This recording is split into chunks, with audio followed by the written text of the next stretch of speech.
dan seluruh tim di SIT Bina Cendekia Mandiri Entrepreneur School. Pagi ini coba kita belajar tentang leadership ya. Mungkin sebelum ke sana saya yang baru-baru saya ingin kenal dulu ya. Saya Vivin. Vivin ya, mukanya sudah ini lupa-lupa ingat namanya. Andi.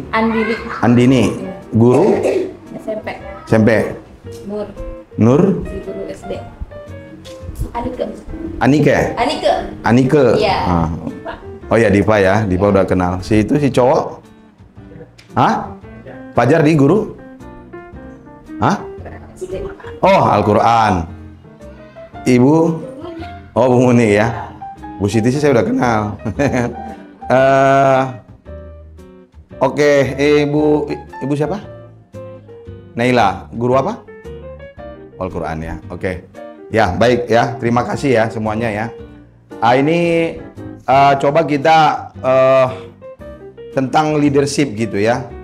Karena gini, Bapak Ibu merasakan nggak sekarang Indonesia itu sekarang ya, saat ini dihargai di dunia internasional. Gara-gara siapa coba? Ya, Presiden. Gara-gara Prabowo.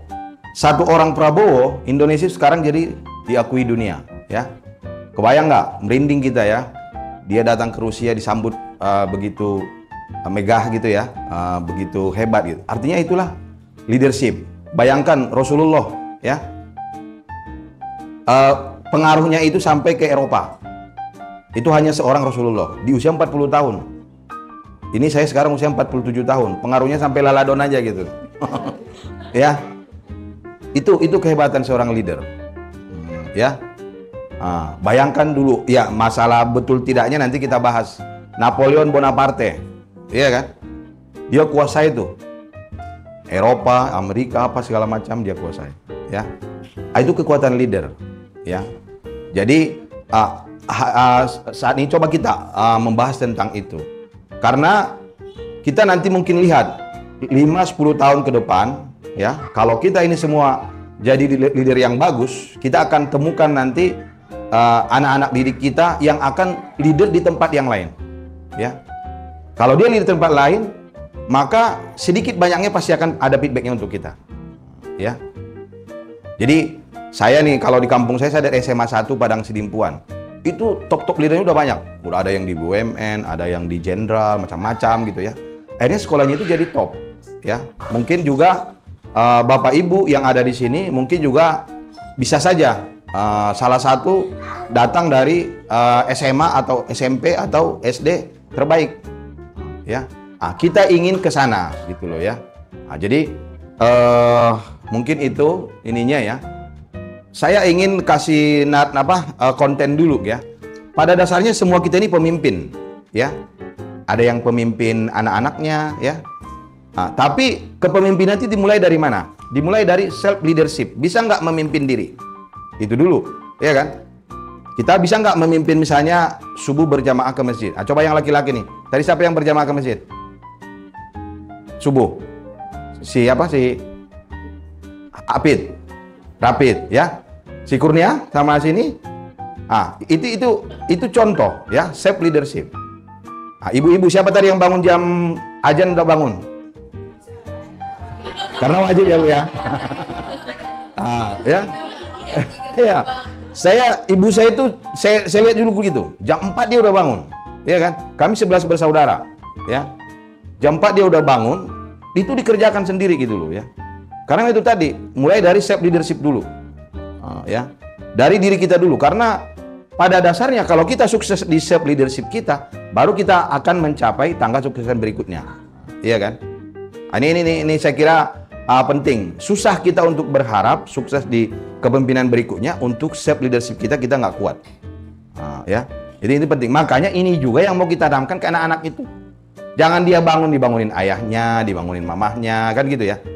Makanya tagline kita berkarakter Islami, berperilaku mandiri, berjiwa pengusaha. Baru tim leadership. Sekarang siapa di sini yang sudah memimpin tim? Kamu Ayu, siapa yang kamu pimpin? Tim leadershipnya siapa yang kamu pimpin? Nggak tahu ya, berarti Bu Neni nggak kasih instruksi nih sama Bu Ati nih. Ya, harus tahu tim leadershipnya ya. Ini kita yang mau kita koreksi bersama ini ya. Ya.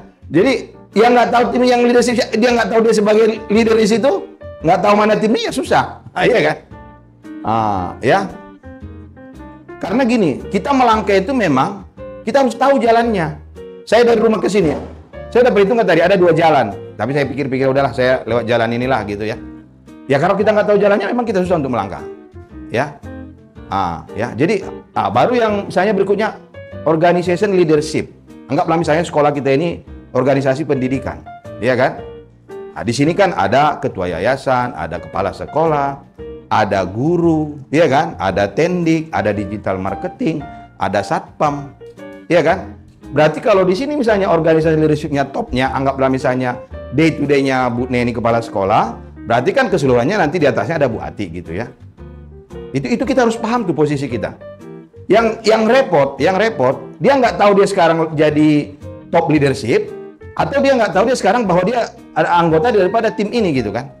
Itu yang repot. Makanya tupoksinya itu harus jelas ya. Bisa kalau kita teruskan bisa aja naik levelnya lagi. Business leadership.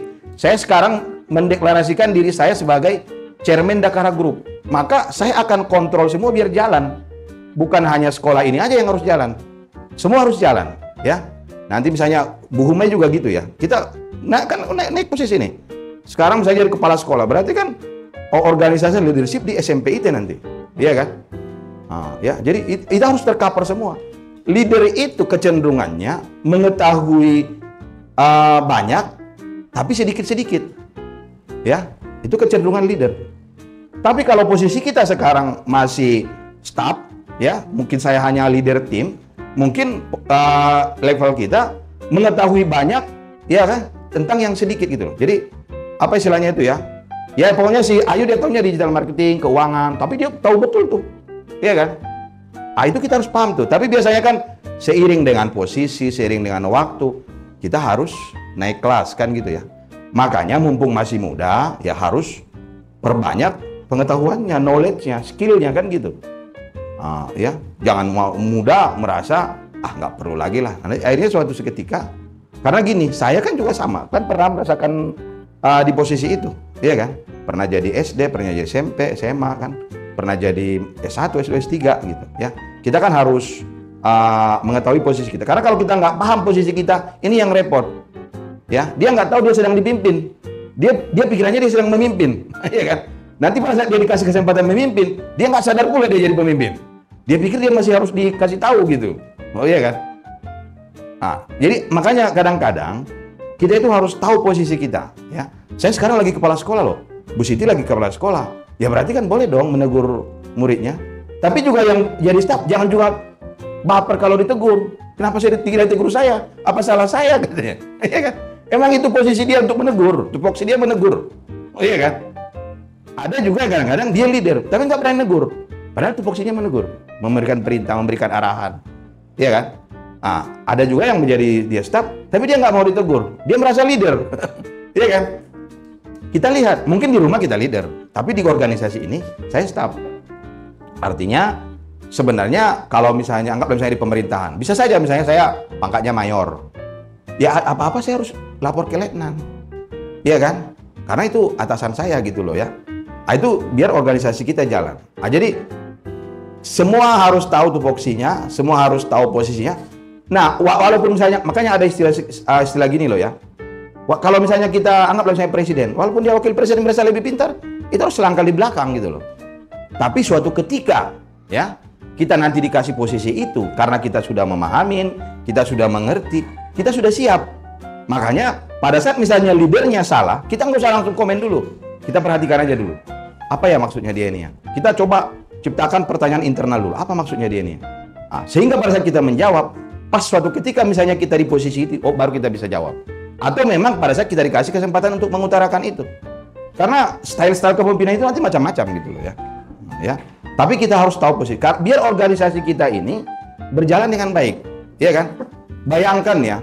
Ini kita agak global lah berbicaranya. Coba misalnya Putin itu, ya, ada nggak yang ribut masyarakatnya pada saat dia ngomong? Nggak ada. Karena masyarakatnya paham, ini leader kami. Dia sedang memimpin. Kalau di kita apa coba? Belum diangkat itu nanti bupatinya, udah ngomong semua. Pada saat dia bupati lebih parah lagi. Belum apa-apa udah korupsi dia, ya kan? Iya kan? Jadi itu dia nggak siap jadi leader, nggak siap juga dipimpin, nggak bisa. Jadi pemimpin nggak bisa, dipimpin juga nggak mau, ya kan? Ya. Jadi dalam tanda petik rese gitu loh. Ya. Cina itu kan 1,6 miliar sekian penduduknya. Coba kalau rese, ya nggak mungkin mereka negara maju, ya kan? Kita juga gitu maksud saya, ya. Jadi pahami, tapi ada pasti kalanya suatu ketika saya pasti akan leader.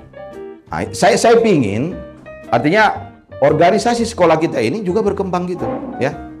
Ya kan kita berkembang gitu. Saya yakin kita pasti akan maju dan sukses bersama gitu, ya. Jadi saya ingin mengambil tema value based leadership. Saya ingin kepemimpinan di sekolah kita ini berdasarkan value, ya. Misalnya anggaplah misalnya nanti Bu Pipin, ya, dia berbicara, kita kasih dia panggung. Jangan kita lihat misalnya dalam tanda petik, kok cara nyampaikannya melambai-lambai sih, cara nyampaikannya keras banget sih, cara nyampaikannya kok sambil lompat-lompat kayak tadi apa itu, siapa yang MC tadi, gitu-gitu, ya kan. Tapi kita lihat value-nya, apa tadi value yang mau diambilkan MC biar kita semangat lagi, jangan ngantuk, ya kan, yang tadi udah ngantuk dia segar lagi karena disuruh lompat-lompat, ya kan. Ambil aja value-nya, ya. Kalau kita ambil value-nya, maka yang bergerak itu objektivitas, ya. Kalau yang bergerak objektivitas, maka kita akan continuous improvement diri kita. Kita akan memperbarui diri kita. Tapi kalau yang bergerak itu rasa kebencian, ya, rasa belum apa-apa, dia mah gitu. Ya kan? Misalnya siapa nanti di sini? Kita kan udah berapa sekarang nih? Ada berapa sekarang? 4, 1, 2, 3. Berapa ini sekarang? 5 kali 4, 20, 25, 27, ya. Bu Ati saya berarti 29. Anggaplah 30 lah. Sama Satpam 30, ya. Jangan nanti Satpam mau, Satpam, ngapain dia ngomong. Itu akhirnya kita nggak dapat value apa yang mau disampaikan. Akhirnya yang muncul kebencian, dan akhirnya ya kita sia-sia. Iya kan? Saya ingin seperti itu. Karena saya kan mengalamin, ya, artinya saya mengalamin sebagian S3-nya di Jepang. Jepang itu, walaupun saya presentasi, kan nggak semua jago bahasa Inggrisnya gitu, ya. Kadang-kadang dia baca nggak bisa juga bacanya. Tapi saya lihat orang itu kok tekun yang ngelihatnya. Kalau di Indonesia coba, udah bersorak itu, ya kan? Wih, turun kayak gitu kan? Di sana enggak, mereka perhatikan. Karena mereka ambil value, dia sedang berjuang untuk menjelaskan itu ke kita. Iya kan? Gitu loh, ya. Jadi makanya orang Jepang itu kecenderungannya maju, iya kan? Di kita itu lihat nanti misalnya, dan ini juga yang saya ingin diterapkan di anak-anak di kelas. Kita coba guru-guru itu menginikan value ke anak-anak. Ya, jadi misalnya anak-anak lagi ada kan dalam tanda petik lah. Di kita itu kan sering bully, ya. Misalnya entah anaknya kadang-kadang fisik pun itu dibully kan gitu, ya. Misalnya ada yang tanda petik ada gendut dikit maju, dia masih gendut lagi siapa gitu. Ini kita jelaskan ke anak-anak nih, ya. Jangan kita gitu. Kita lihat value-nya. Apa yang dia mau sampaikan. Ya. Karena menurut saya kalau kepemimpinan itu yang kita adopsi di sekolah, kita akan bergerak. Semua saling mengisi. Saya yakin, ya, isi 2 otak misalnya si Ayu dengan si Risma, dengan isi 30 otak, pasti lebih bagus yang 30 otak kan. Tapi dengan catatan apa? Yang otak sana saya serap, otak sini saya serap, otak sini saya serap. Akhirnya di circle ini, di organisasi ini saya punya 30 otak. Iya kan? Karena saya serap. Beda cerita, dia mah nggak usah didengarin lah, nggak bakalan ngerti apa yang diomongkannya. Akhirnya kita nggak dapat apa-apa, kita merasa langsung subjektivitas, itu nggak bagus. Organisasi kita juga nggak berkembang gitu, ya. Oke. Apa istilahnya yang dimaksud misalnya lebih detail lah tentang goal leadership ini gitu, ya. Jadi ini kita istilahnya tadi untuk menciptakan dampak positif baik bagi individu maupun bagi organisasi. Ini yang saya maksud tadi, ya. Positif bagi masing-masing, ya.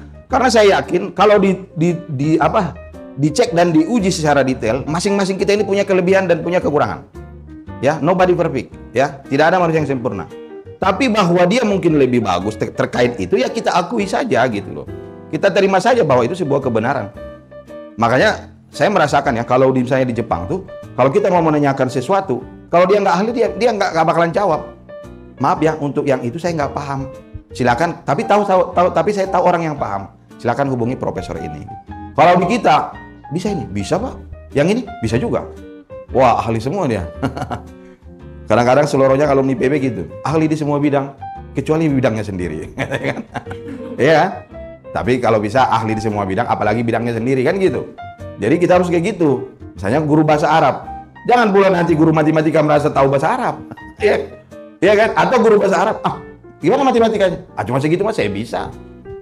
Itu kita berarti nggak ada saling mengakui kan gitu ya. Ya. Jadi saya berharap ya kita ngakui lah. Saya misalnya terkait dengan bahasa Arab, ya saya nggak tahu, nggak paham. Ngapain juga saya ajarkan? Karena ilmu yang diajarkan itu kan kalau makin salah terus makin salah, dosanya kan di kita, ya kan? Jadi, karena bukan nanti jadi ilmu yang bermanfaat lagi, ilmu yang apa? Mudarat jadinya kan gitu kan. Padahal kita salah satu amal jariah kita ilmu yang bermanfaat, ya kan? Gitu loh, ya. Baru yang berikutnya apalagi di sini dia pemimpin yang berdasarkan nilai gitu ya. Ya artinya kita punya tujuan bersama ya. Tujuan bersama kita kan kita ingin memajukan sekolah ini, kita ingin ada anak didik kita istilahnya unggul ya, berprestasi gitu ya. Dan biasanya pemimpin yang tipe kepemimpinan yang berdasarkan nilai itu dia akan memiliki integritas ya, seperti yang tadi. Yang itu saya nggak tahu deh, ya kan? Kamu mending tanya yang sana. Tapi saya tahu atau misalnya saya tahu dikit, tapi ahlinya dia, bukan saya gitu ya. Baru ada responsibility, tanggung jawab, ya kan? Misalnya siapa tadi yang kopiah, Bapak siapa? Gusuk bahasa Arab ya. Guru bahasa Arab, Al-Quran ya, maksudnya ngaji, guru ngaji. Jangan pula nanti lebih tahu Bu Neni tentang ngaji daripada Bapak, gitu ya kan? Iya kan? Kalau Bapak misalnya menyandang gelar sebagai guru ngaji, memang berarti harus tahu. Ada rasa responsibel, ada tanggung jawab. Ya artinya, ya memang saya harus belajar. Siapa di sini guru matematika? Ibu Pipin ya, bukan? Siapa guru matematika? Atau serba matematika semua? Ya, jadi kalau bisa nanti kita juga harus ada yang ahli matematika ya. Jangan semua serba matematika, karena nggak bakalan ada yang ahli lah matematika. Orang guru matematika yang nggak ada kan gitu ya kan. Guru bahasa Inggris Bu Yani ya. Bu Yani ya.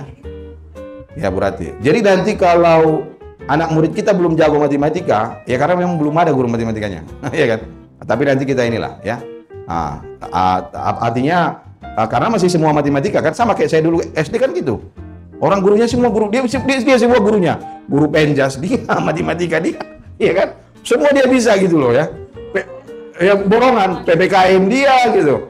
Akhirnya olahraganya bukan disuruh olahraga, udah main bola aja kalian di luar katanya. Udah selesai, udah capek. Ya udah masuklah katanya. Ya karena semua guru. Kita nggak mau seperti itu sebenarnya gitu loh. Makanya kita harus buat profesional. Walaupun misalnya nggak ada istilah. Ini nanti Bu Neni nih ya. Maksudnya Bu Neni, Bu Ati, kepala sekolah. Harus uji tim Neni, siapa yang lebih jago matematika dari yang ada. Kita angkat dia sebagai guru matematika, ya kan? Nggak mesti terus tambah orang kan? Ada orang itu memang skillnya berlebih, ya. Misalnya ada orang itu, walaupun dia misalnya kayak saya, misalnya jurusan teknik pertanian, ada tim saya itu yang jago IT, ya kan? Kita anggaplah dia pakarnya, ya kan? Gitu loh, ya. Misalnya Humay jurusan kimia, bisa siapa jago matematika, ya. Bu Neni jurusan teknik jago matematika, gitu ya. Tapi jangan nanti misalnya Pak siapa tuh? Pipit. Rapid, jangan pula Pak Rapid. Mungkin dia karena guru Arab kan mungkin agak berkurang matematika kan. Jadi kita kasih spesialis lah gitu ya. Itu kemampuan tim, kemampuan leader juga untuk mengetahui expertise daripada timnya. Ya, saya pernah jadi manajer pabrik 200 orang. Saya harus paham itu karakter bapak ini gimana ya. Ini bapak ini kalau di-push dia malah sakit, ya kan? Atau besok dia nggak masuk, ya kan? Kalau bapak ini kalau dikasih, pokoknya kalau lembur besok saya kasih puding Pak, semangat dia kan gitu ya. Itu silakan, itu kan mikro gitu loh ya. Karena saya misalnya sudah chairman, maksudnya saya nggak mungkin lagi mikro manajemen gitu loh, ya. Biasanya tadi kalau misalnya di tim leadership, dia harus mikro berpikirnya. Bahkan misalnya ketikannya ini kayak hurufnya salah itu, kau ganti dulu gitu ya. Itu mikro kan. Jangan lagi saya urusan huruf pun saya harus cek. Tapi kadang-kadang karena memang udah fatal mau tampil, kadang-kadang kita pula yang cek kan gitu. Saya udah kalah consulting sering kayak gitu. Urusan spasi aja dia nggak betul. Sebenarnya itu di level supervisor manager udah harus selesai, ya kan? Makanya itu yang saya bilang tadi, kita semuanya harus jadi leader gitu loh, ya kan? Jadi kita udah, makanya saya lebih senang tadi misalkan berdasarkan value, kita harus berdasarkan KPI. Makanya leader yang bagus itu sebenarnya dia yang bisa menguraikan KPI masing-masing timnya, ya. Nah, jadi misalnya si Kurnia misalnya apa KPI-nya, si Dana apa KPI-nya, si Risma, si Ayu semualah apa KPI-nya. Itu karena biar dia enak bergerak, ya kan? Kalau dia nggak tahu dia mau ngapain, nggak tahu dia siapa timnya, ya kan? Sama kayak anak kecil, dia mau ke kamar mandi nggak tahu di mana kamar mandinya, bingung sendiri dia kan, nah, ya. Nah, dan juga biasanya ada keadilan. Jadi itu yang saya bilang, ya berproses lah ya. Biasanya ini memang kecenderungannya dijalankan di perusahaan private company gitu ya. Nah, itu kalau dia misalnya berdasarkan value, maka yang berprestasi akan cepat naik jabatan atau dapat reward gitu ya. Saya juga inginnya kita kayak gitu. Jangan kita kayak di ASN. Kalau ASN kan argonya yang penting masih hidup, ya kan? Yang pintar, yang bodoh, yang apa itu sama gitu loh kan. Pokoknya dia hidup, datang pagi, pulang sore, absen. Sekarang absennya katanya goyang-goyang kepalanya gitu kan. Udah selesai. Itulah argo dia, iya kan? Kita jangan kayak gitu. Dan itu makanya kalau di Jepang itu rekomendasi itu yang paling menentukan. Saya misalnya dulu mau S3 ke sana. Kalau rekomendasi profesor saya ini bagus ini, saya diterima. Makanya nanti kita juga saya ingin kita misalnya anggaplah mau ngasih reward. Ini para leader ini harus tahu gitu loh, ya. Walaupun jabatannya sama, tapi ini bagus loh Bu. Dia kinerjanya gini. Ayo ini yang mau kita terapkan gitu loh, ya. Jadi berkeadilan lah, fairness-nya itu dapat. Ya harusnya juga ada seperti yang tadi, ada jiwa empati karena value yang mau kita tampilkan. Kita jangan lihat fisik dia, jangan lihat cara ngomong dia, ya. Kita empati. Oh tapi value yang disampaikan bagus. Dalam tanda petik maaf ya, walaupun misalnya dia seorang yang anggapnya tunanetra atau buta, tapi kan dia tahfiznya kadang-kadang bagus. Yang kita lihat kan bukan matanya, tapi yang kita dengarkan tahfiz, oh bacaannya bagus ya, gitu loh. Itu ada rasa empati.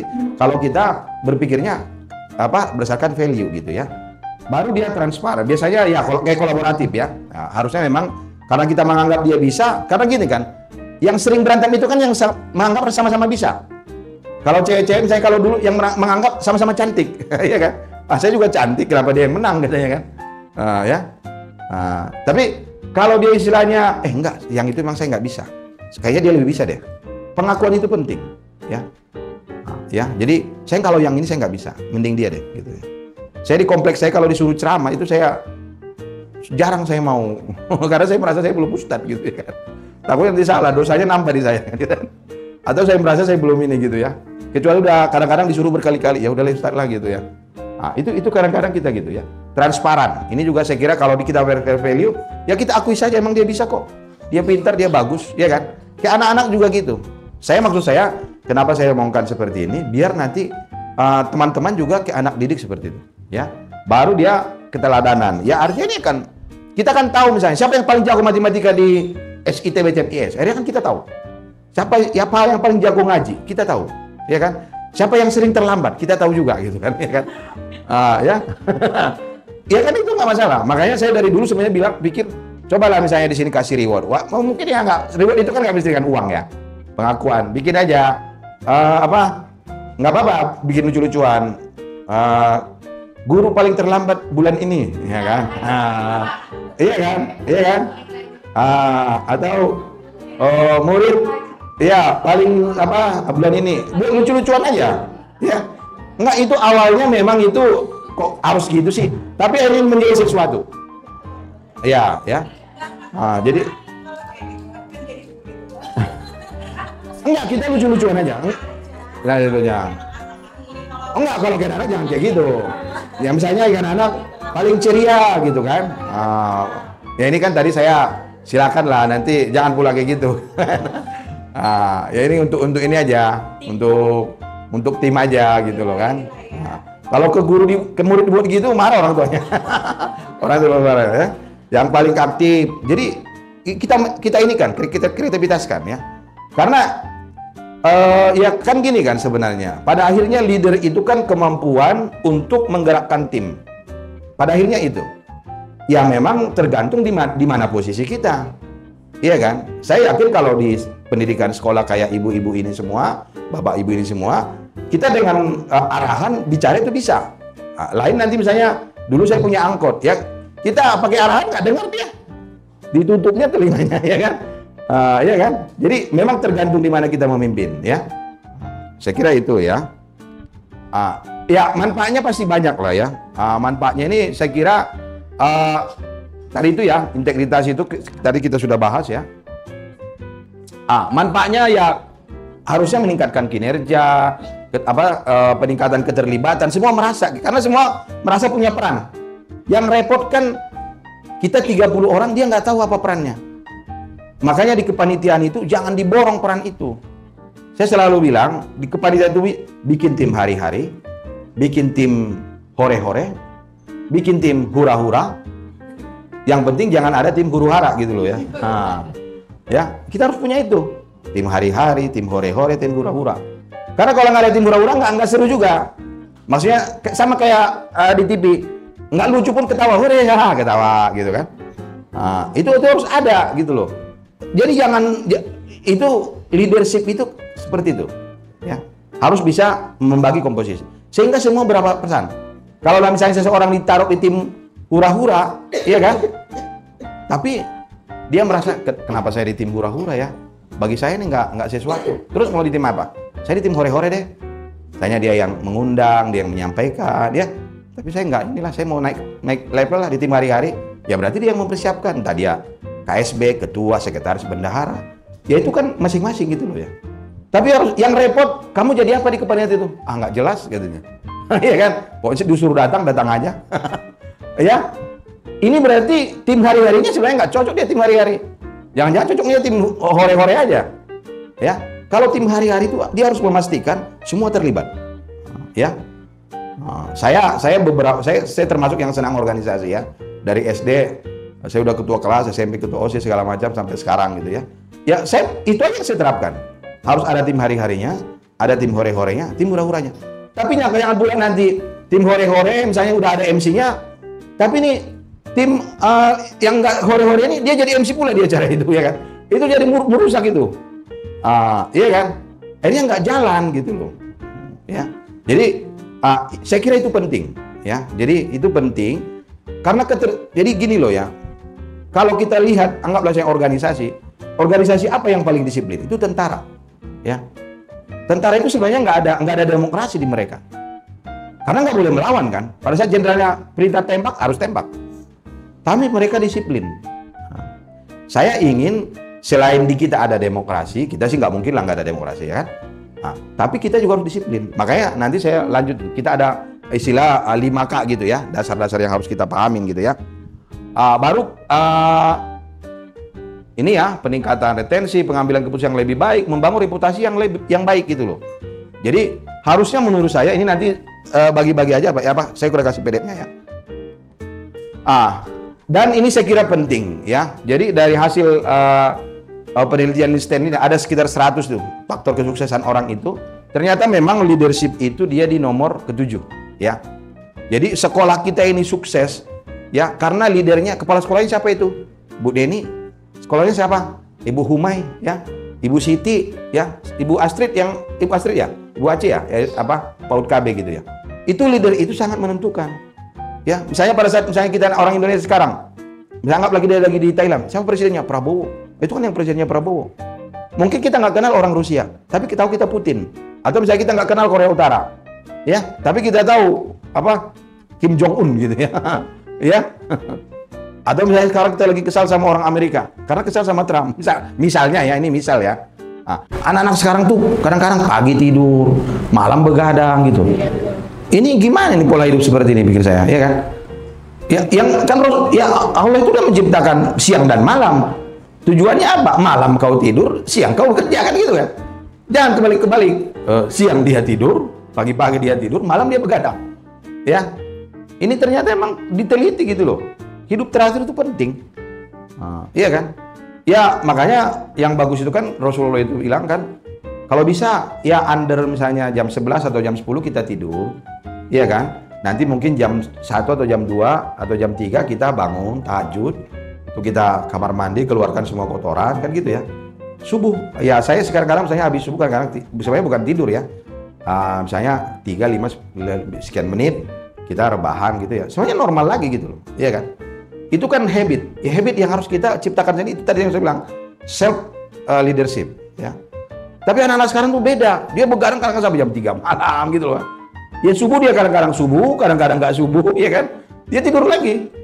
Itu ya saya nggak tahu lah ya, tapi ini perlu diteliti juga nih anak-anak sekarang. Baru kemampuan menjual ini juga penting ya. Nah, ini terutama yang leader-leader lah ya. Nih Bu Humay, Bu Neni, Bu Siti, Bu Arsi, ya gimana pun harus bisa jadi marketing ya kan, biar murid kita nambah ya kan. Ya. Oke, ini yang saya coba ini ya Bapak Ibu ya. Kita memang harus visi misinya kita harus kuatkan ini ya. Ya, saya nggak tahu lah dalam artian apa yang ada di pikiran Bapak Ibu, tapi memang kita ingin sederhananya sekolah kita ini ya, jadi harus yang mapan atau unggul lah gitu loh ya. Ya istilahnya yang diakui orang lah sebagai sekolah Islam terpadu. Iya kan?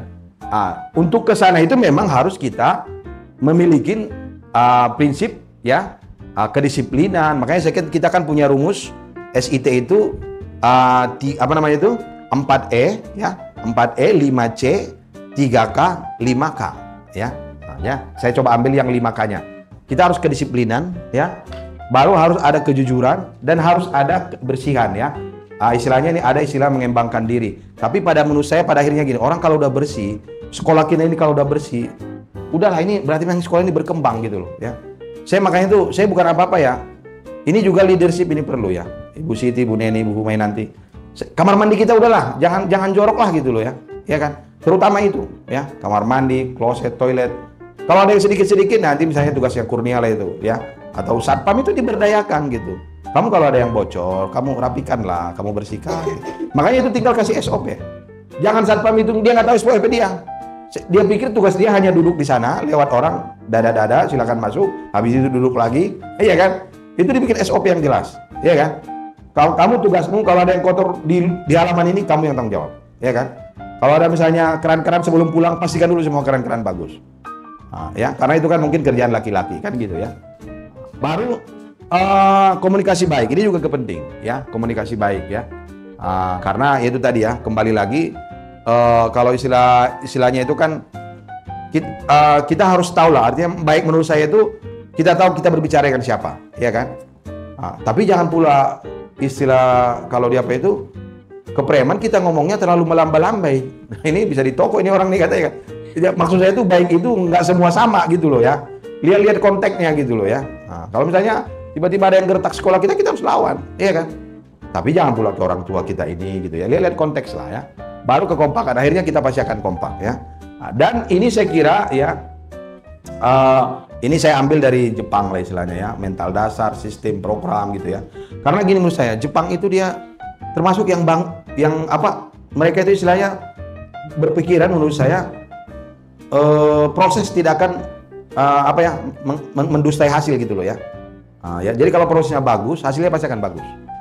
Itu kita ini kan memang berproses. Karena kita dunia pendidikan itu kan orang berproses dari TK, SD, SMP, semua orang berproses, ya kan? Jadi leadership itu yang kita butuhkan ya.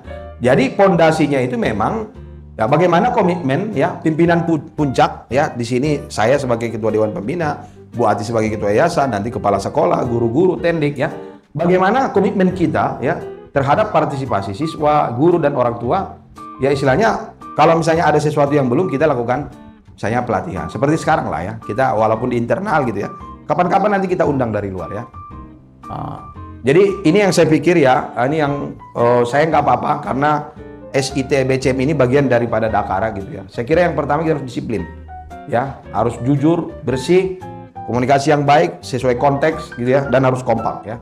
Jangan gara-gara sedikit ya jadi sumber masalah. Saya lebih cenderung bila perlu, kalau saya salah langsung omongkan waktu itu, ya kan? Jangan bawa ke rumah, ya kan? Karena kita harus menyelesaikan. Karena banyak masalah kita. Ya, disiplin itu harusnya konsisten, ya. Patuh pada peraturan, tepat waktu, menepati janji. Ya. Jadi ini juga saya kira kita harus jalankan, ya. Bertanggung jawab, melakukan pekerjaan sesuai dengan accountability-nya, dapat diandalkan, tidak menyalahkan orang lain, dapat menjelaskan apa yang dilakukan. Ya, jadi harus tahu gitu loh. Ya, jadi saya sebagai guru, saya tahu guru apa dan belajar lagi. Ada orang itu dari guru. Udah berapa puluh tahun dia guru, ditanya udah berapa buku yang ibu baca selama guru? Ngapain lagi saya baca, kan saya udah tahu semua. Nggak bisa kayak gitu, iya kan?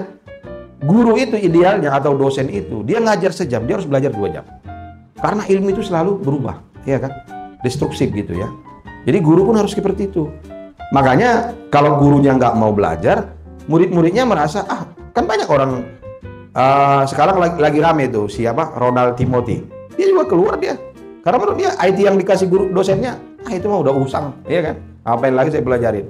Mark Zuckerberg, ya istilahnya itu siapa itu lagi itu? Bill Gates. Keluar dia dari Harvard padahal itu.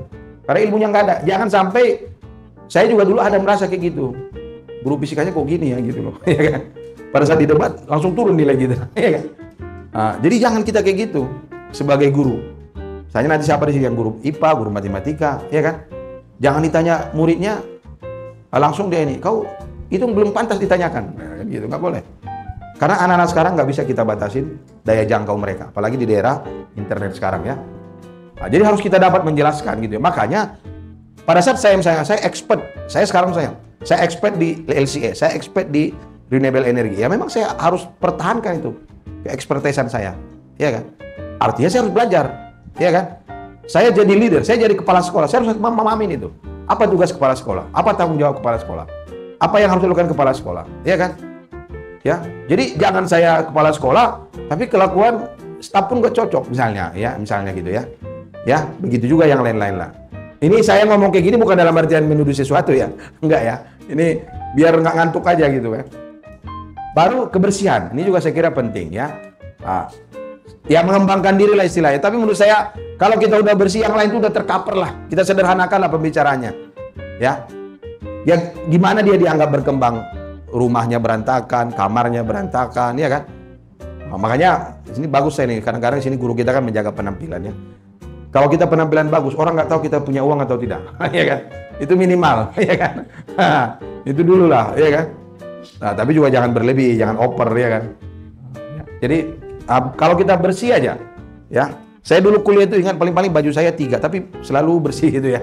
Kadang-kadang nyampe rumah, kita udah cuci duluan di kosan, kita udah setrika dulu, ya kan? Karena ada orang itu bajunya nggak disetrika gitu loh ya. Pokoknya dia lipat-lipat, dia besok dia pergi lagi kan gitu ya. Komunikasi yang baik, ini juga saya kira penting ya. Tanggap terhadap, tapi ini juga kembali lagi menurut saya value ya. Bukan maksudnya komunikasi yang baik itu yang melambai-lambai. Di mana alamat sekolahnya Bu? Alamat sekolah kita dekat sini, lewat sini. Itu kan bukan value, oh iya kan? Nggak apa-apa misalnya tegas ngomongnya. Sekolah kita berada di perumahan Ambar Mutiara Ciomas, nomor istilah blok B4 nomor B9 nomor 4 dan 5. Itu gitu loh ya. Mau misalnya ngomongnya sambil keras nggak apa-apa. Bukan maksudnya komunikasi yang baik, yang penting melambai-lambai ngomongnya nggak juga gitu. Sama kayak orang bank. Saya kadang-kadang orang bank itu sering tegur. Kita menanyakan satu, dia jawabnya bisa setengah menit loh. Oh iya kan? Terima kasih telah menghubungi kami. Saya mau nanya ini loh, lama kali kamu ngomong gitu. Ini anak bukan nggak gitu kan? Pengantarnya tuh banyak banget. Iya kan? Sampai capek kita gitu loh kan. Nah, kalau itu misalnya puls, apalagi misalnya kita lagi di luar negeri, itu kan argonya jalan terus itu. Oh iya kan? Nah, ya, jadi nggak perlu juga menurut saya harus seperti itu ya. Nah, jadi tanggap terhadap situasi, tidak malu bertanya, selalu aktif memberi informasi, mampu menyampaikan pesan secara sederhana dan sistematis. Makanya saya selalu sampaikan, coba disiapkan dalam bentuk flyer ya. Saya kalau di Dakara Kopi itu misalnya di sini berapa per jam, makanya kita kasih flyer aja udah. Saya 60.000 per jam, kan dia selesai. Misalnya ada orang guru misalnya, apa ya target misalnya apa standar lulusan daripada misalnya TKIT. Makanya saya minta mana playernya, harus ada KPI-nya. Misalnya dia menghafal misalnya 15 ayat atau misalnya 10 hadis. Bahwa tercapai atau tidak itu kembali lagi evaluasi di internal gitu loh. Tapi sekolah harus punya KPI. Ya. Misalnya SD, nanti tamat kelas 6, berapa juz? Ya kan? Misalnya kita buat 3 juz. Ya memang harus itu targetnya.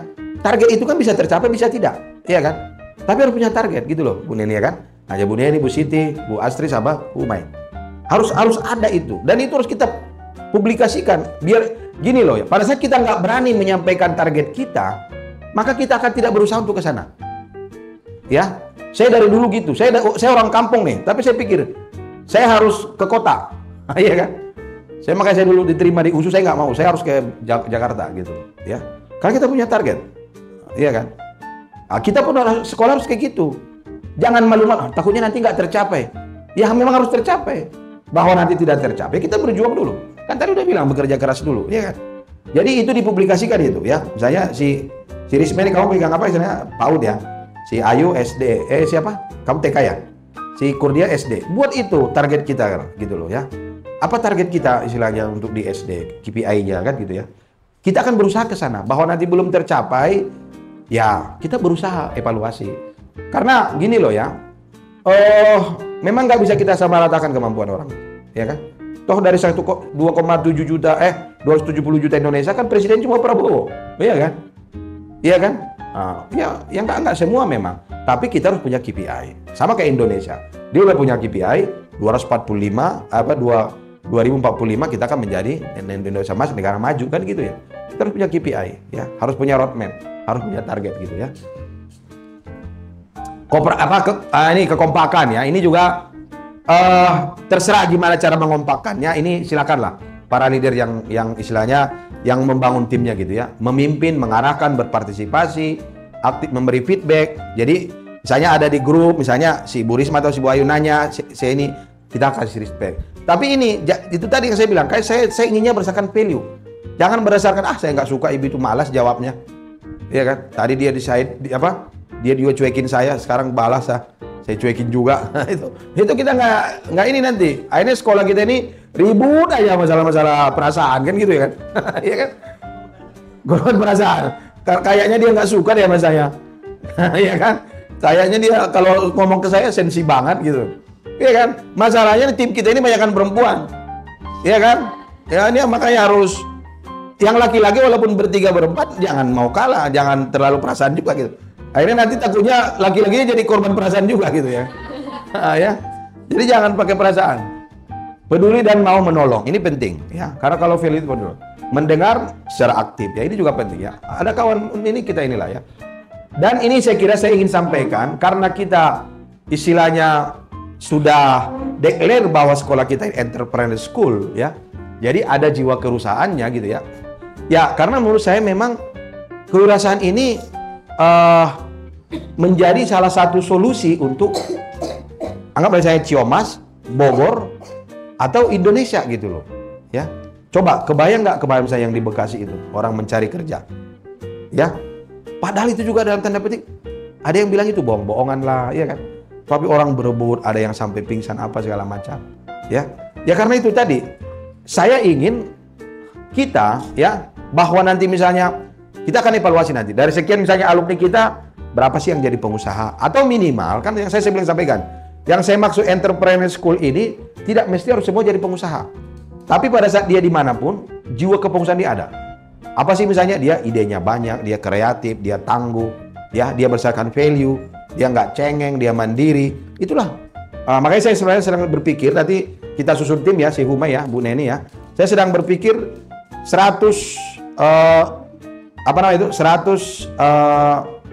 bisa judulnya mungkin 100 jiwa kepemimpinan atau 100 sikap seorang pengusaha gitu loh ya. Nanti kita aja yang menulis semua.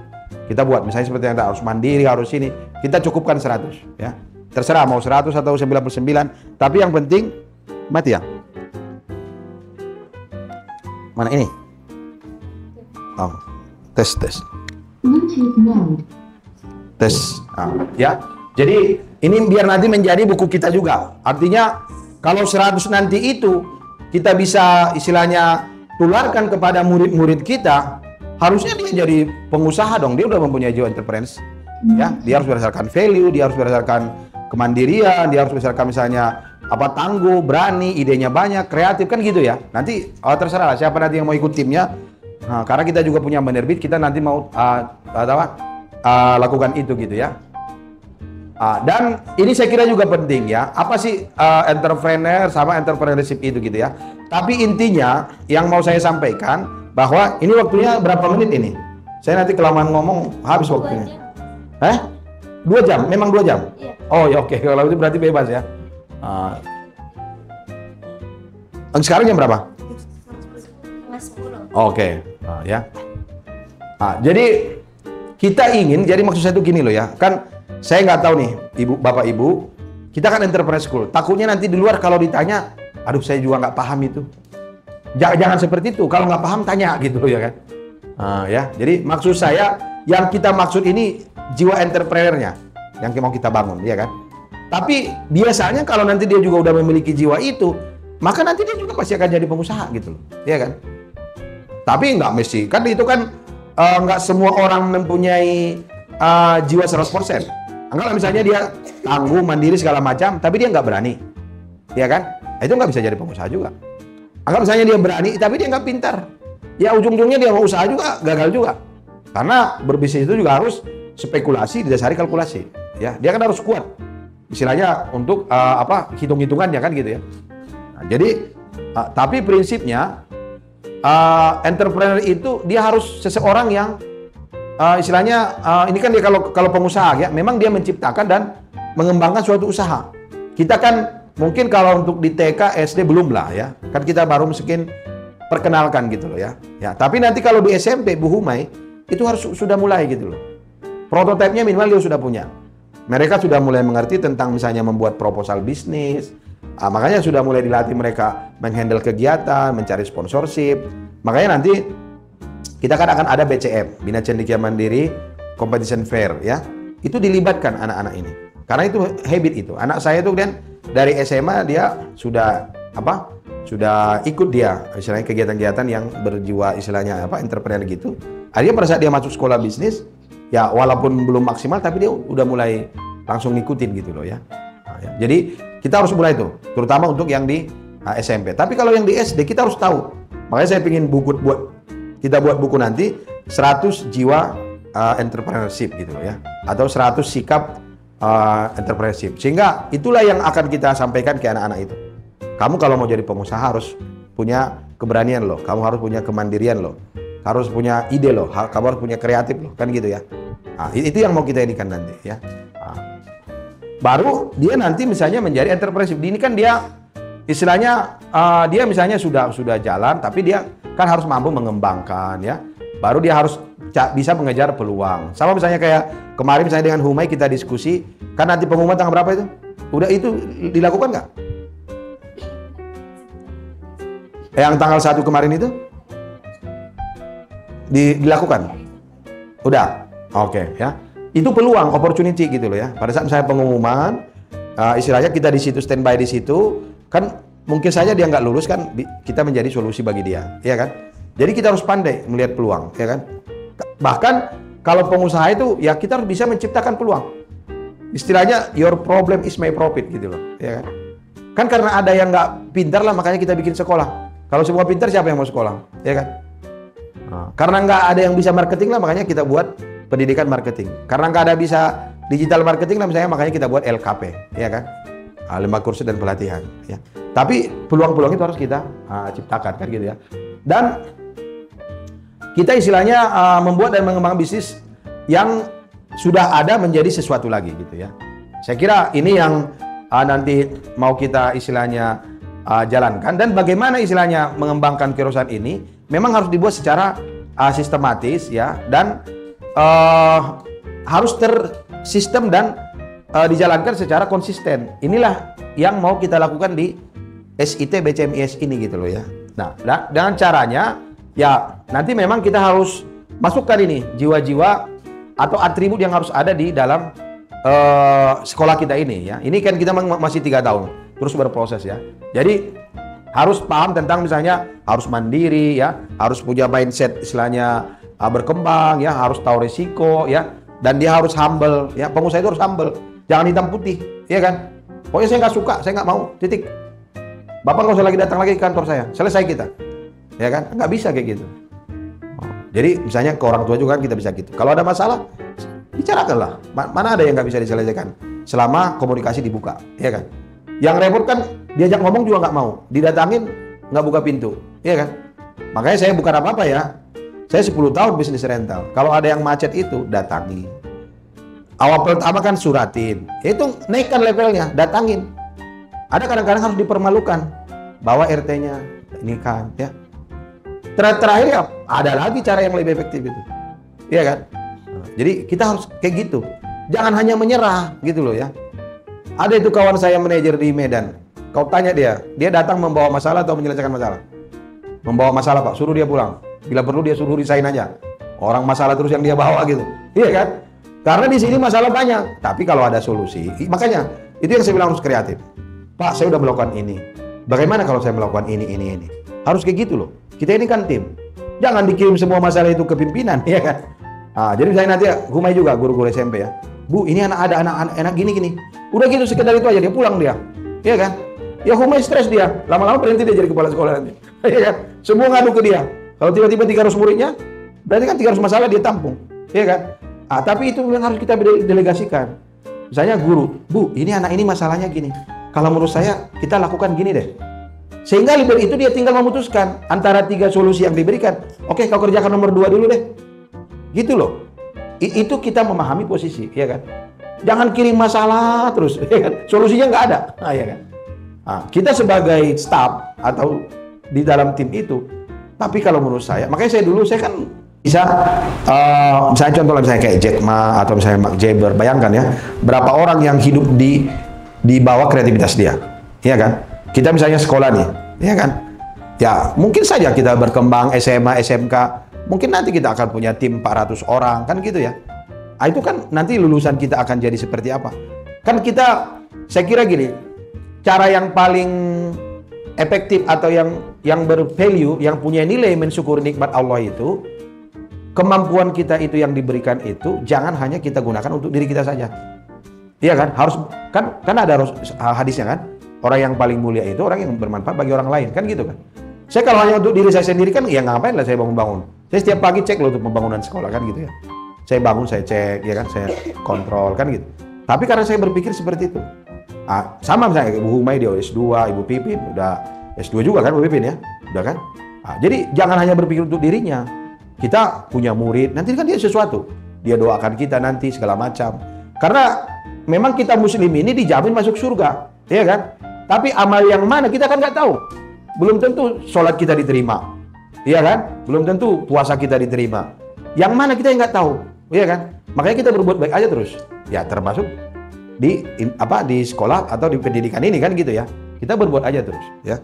Makanya saya pikir anak muda itu lebih mudah istilahnya kita udah kita istilahnya create. Makanya kita mulai dari TK gitu kan. Ya kan? Tapi memang harus pintar itu udah modal dasar. Kita memang harus pintar. Makanya sampaikan kan kita harus pintar, harus cerdas, harus cerdik. Iya kan? Ya memang yang keempat nanti keberuntungan, laki gitu ya. Ilmu Tuhan belum penutup ya. Tapi itu kan harus dijadikan habit gitu loh. Pada saat itu habit, akhirnya kalau nggak butuh untuk apa sih gitu loh ya. Iya kan? Misalnya lah, kita bangun sekolah ini kan gede biayanya. Tapi kita butuh. Ya mau gimana lagi harus kita bangun. Setiap tahun kita target kita harus bangun 4 kelas. Ya kita butuh. Iya kan? Harus kita bangun, harus kita siapkan gitu ya. Karena kita berpikirnya itu menjadi kebutuhan gitu ya. Dan inilah saya kira ya prinsip-prinsip lainnya. Dan pada akhirnya ya kan kita ini berbicara sedikit negara kita. Ya memang kita harus istilahnya ketahanan pangan, energi, finansial. Ini kan semua butuh orang-orang kreatif. Butuh orang-orang entrepreneur ya. Jadi mungkin kita nggak tahu maksud saya kenapa saya sampaikan ini. Bisa saja nanti yang datang wartawan ya atau yang datang misalnya dari pemerintah. Kenapa sih misalnya SITBCM misalnya harus menambah enterprise school? Ya karena yang bisa meng-create ini ya hanya orang-orang yang punya jiwa kreatif. Bayangkan ya, sampai saat ini mungkin 60% bisnis di Indonesia itu masih bisnis ekstraktif gitu loh. Bisnis menjual sumber daya alam. Ya. Belum ada misalnya orang kaya misalnya kayak si Mark Jaber, dia punya Facebook, dia punya Meta gitu ya. Atau misalnya orang Cina itu yang punya TikTok gitu loh kan. Di kita masih rata-rata yang kaya itu yang tambang batu bara lah, kebun sawit lah. Itu kan ekstraktif semua. Tapi itu kan ada masanya gitu loh, ya kan? Itu ada masanya. Jadi makanya kita butuh sekolah-sekolah seperti kita ini yang kreatif gitu ya, sehingga pada akhirnya kita mandiri sebagai bangsa, sebagai negara ya. Saya nggak tahu, mungkin di momen ini bisa saja orang berpikir itu terlalu muluk-muluk lah. Tapi saya dari dulu emang optimis saja, ya kan. Ini sekolah ini dari 2010 saya udah beli tanahnya, ya kan. Saya udah niat. Karena kita harus yakin gitu loh. Kita kan Islam harus percaya yang di atas. Manja dawa jada gitu ya. Siapa yang bersungguh-sungguh pasti berhasil. 2010 saya beli ini, saya udah niatkan. Saya mau punya sekolah gitu. Bahwa dibangunnya 2021, berarti kan 11 tahun. Berarti 11 tahun kita bermimpi. Bayangkan tuh, 11 tahun disuruh bermimpi. Iya kan? Nah, kita juga harus kayak gitu. Kita semua harus punya istilahnya dream gitu ya. Inilah termasuk nanti yang kita bedah. Saya pingin nanti kita tambahin ini. Jangan hanya segini. Kita buat 100 ini. Kita buat nanti 100 yang harus ada di pemikiran seorang entrepreneur itu. Ya, dia harus istilahnya otaknya itu harus punya ide ya. Bahkan ide itu bisnis itu kan produk. Kalau di LC itu produk itu barang dan jasa ya. Jasa itu juga bisnis. Makanya saya sering sampaikan kalau dia punya jiwa entrepreneur, sebenarnya dia bekerja itu pun dia sedang berbisnis. Dia bisnis apa? Bisnis jasa. Saya kerja di perusahaan A atau di perusahaan B, saya sebenarnya di situ sedang menjual jasa apa? Otak saya bisniskan. Nah, gitu loh ya. Dia harus punya jiwa itu ya. Komunikasi ya. Si Mas itu jago MC serba bisa ya. Siapa namanya? Apit ya. Rapid ya. Tapi dia jadi MC dikasih honor kan? Harus dikasih honor walaupun sedikit ya Mas Rapid ya. Jadi sedikit-sedikit harus dikasih. Ya itu tadi. Kenapa masih minus? Itu kalau saya ketua, saya alhamdulillah ya, itu yang saya pegang dari dulu. Kemarin kita muscap DPC hanya 2 hari cari dana, kita plus 27 juta, ya kan? Saya bikin kegiatan di kampung itu dulu, setiap tahun dulu. Rata-rata 450 juta kita dapat, itu hanya 4 bulan, ya kan? Kita untung gitu. Itu juga ketuanya harus berusaha ini. Sekarang siapa ketuanya? Bu Neni. Harus punya semangat itu. Jadi kita harus berpikir dimanapun saya memimpin, saya harus untung. Saya kan dulu S1 saya udah bikin Appnet di IPB itu. Karena Ibu Cehan waktu itu yang koordinator Appnet tenaga kerjaan, dia lihat ini gimana nih, bagus nih. Dia ditarik di PJK. Itu setiap Rabu kita dapat uang, rapat dikasih uang. Ada kegiatan kementerian dikasih ke kita. Saya dikasih 10 juta, habis 4 juta, untung 6 juta. Anak-anak senang, ya kan? Nah, ini juga harus gitu. Gimana caranya biar orang mau? Value lah yang ditampilkan gitu loh. Makanya saya cuma gini loh ya, proposal yang kalian buatkan misalnya, masa saya harus baca A sampai Z gitu loh. Segitu banyaknya tim di sini, masa nggak ada yang kasih masukan? Karena menurut saya itu belum value yang ditampilkan. Baru baru banyak. Zaman sekarang nggak kayak gitu lagi. Orang sekarang proposal itu mungkin 10 lembar, kasih grafik, infografis, apa gitu loh. Mana ada waktu orang lagi membaca proposal 40 lembar? Malas orang, ya kan? Zamannya udah berubah, iya kan? Cukup misalnya 10 lembar, tapi jelas. Ini target kami, ini kebutuhan kami, ini benefit untuk Bapak, ini ya, istilahnya sosial ininya gitu kan. Dibuat dalam infografis gitu loh, ya. Jadi sama kayak gini kan menarik. Dia buat infografis seperti ini, ya kan? Ya. Jadi itu yang harus kita lakukan. Makanya ada istilah destruktif itu apa sih? Kita nggak melakukan kesalahan. Proposal itu nggak salah, tapi orang lain lebih bagus dari itu. Akhirnya kita dianggap salah. Kan perusahaan itu pasti yang mengusulkan ke dia mungkin bisa 5, 10, 20 proposal. Mana yang lebih kreatif, lebih bagus, itulah yang dia akan dadain. Nah, gitu loh ya. Jadi ini juga penting. Bikin flyer gitu ya, itu buatlah yang sekreatif mungkin. Ya. Ini memang juga saya kira di leader harus cepat paham ini. Posisi timnya gitu ya. Mana timnya yang otak kiri, mana yang otak kanan ya. Tapi bisa juga yang swing ya. Dia punya otak kiri, punya otak kanan juga kan.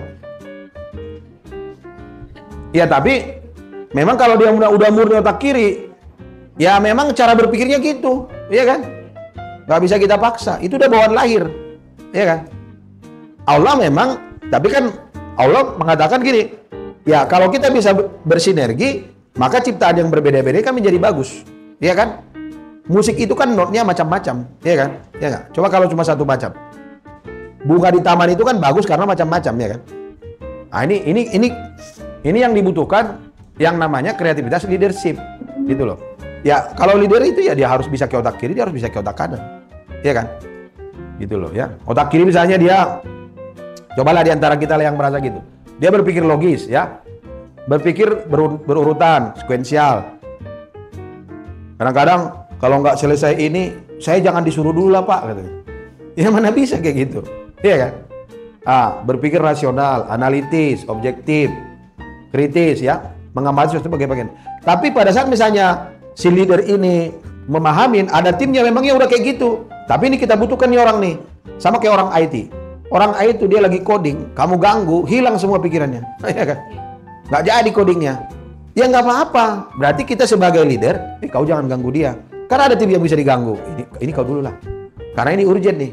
Di sini perlunya seorang leader ini memahamin gitu loh ya. Daripada ini kan yang urgent, daripada ini rusak ya kan. Kita harus bisa tuh. Ya. Baru keadaan itu dia mungkin ya dia bisa berpikir acak.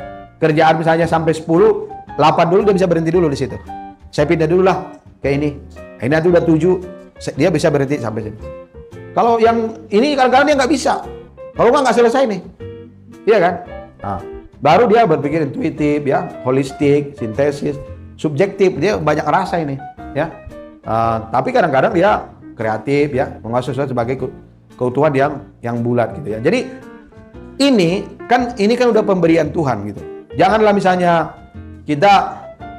saya maunya misalnya contohnya kan, saya maunya tanaman itu semua warnanya merah gitu loh kan.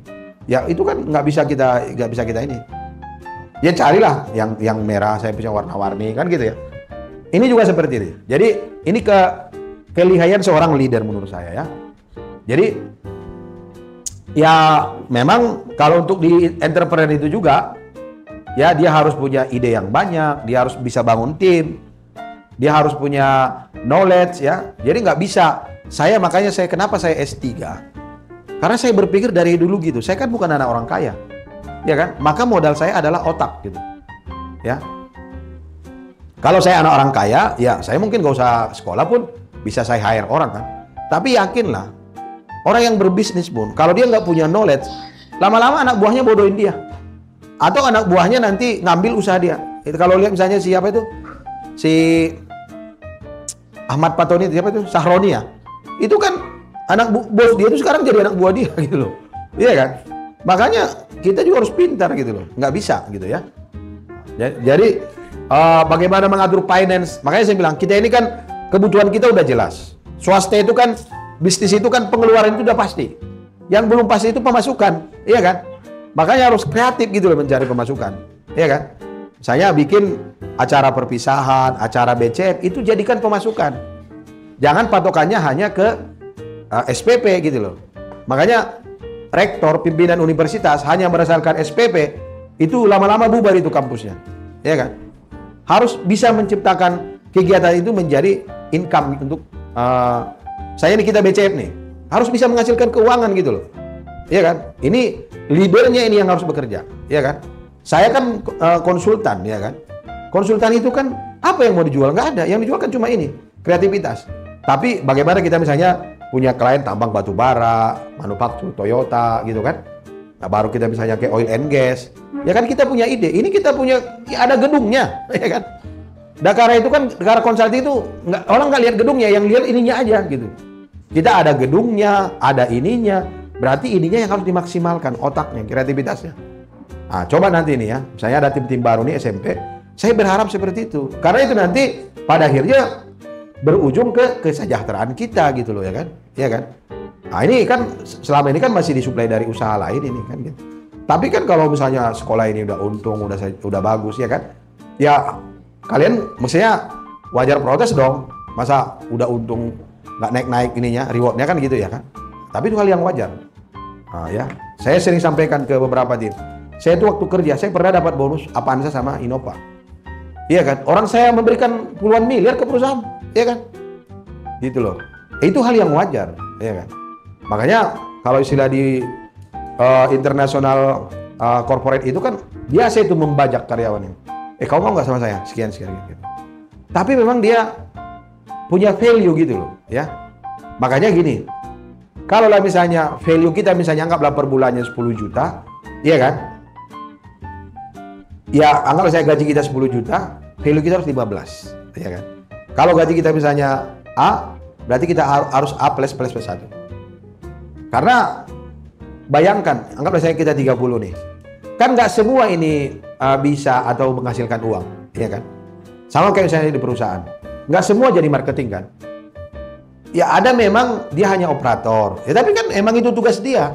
Tapi nggak ada dia pun, ya istilahnya nggak hidup juga kan? Makanya nih di tim SPP nih, cari yang kreatif, ya kan? Maksudnya berbagai cara gitu loh. Jangan ada yang nunggak apa segala macam, ya kan? Karena nunggak itu banyak faktor. Satu, nggak ditagih. Yang kedua, yang nagih juga tenang-tenang aja, ya kan? Atau dia abaikan kita kan gitu kan? Karena kan pasti semua ini orang ada keperluan. Di sini perlu, di sini perlu. Ada orang itu kadang-kadang kan, dia misalnya di sini dia udah nunggak, udah punya utang, dia kredit lagi yang lain. Karena dia menganggap yang ini, ini mah santai, nggak bakal dia apa-apain lah kan gitu kan. Nah, kita kan punya, saya kan ada pengawas koperasi syariah, kan gitu ya. Itu ada orang itu sampai 10 koperasinya, ya kan? Karena koperasi syariah kita ini nggak boleh marah-marah, nggak boleh ini. Jadi malah diabaikan gitu loh, iya kan? Jadi ini memang udah kebiasaan manusia seperti itu, ya kan? Pandai-pandai kita lah mengkreativitaskan itu, ya kan? Ya itu gimana caranya? Itu nanti tim leader, tim apa itu ya dibicarakan, diselesaikan gitu ya. Prinsipnya memang usaha itu kita harus laba gitu loh, biar bertahan. Sekolah ini harus untung biar bertahan, ya kan? Ini para leader ini perlu bantuannya gitu loh ya. Kita semua di sini leader ya. Untuk dia istilahnya bertumbuh, ya dia kan laba dulu, baru bisa bertahan, baru dia bisa bertumbuh, ya kan? Misalnya kita ada untung, sekian persen kita kesejahteraan istilahnya karyawan, sekian lagi kita untuk pembangunan gitu loh ya. Saya Glad Borces, itu kan kawan saya juga, angkatan 22 IPB ya. Ya dia juga gitu. Kemarin juga ada datang ke kantor itu, Bang Hoirul Oman ya. Dia udah lapa dia sekolahkan tim dia. Saya pun senang dong nyekolahkan Bapak Ibu semua nanti. Cuma harus ada uangnya, ya kan? Sekolah kan nggak bisa gratis. Nggak bisa tuh ikhlas lillahi ta'ala gitu loh. Pak, saya ikhlas lillahi ta'ala mau sekolah, Pak.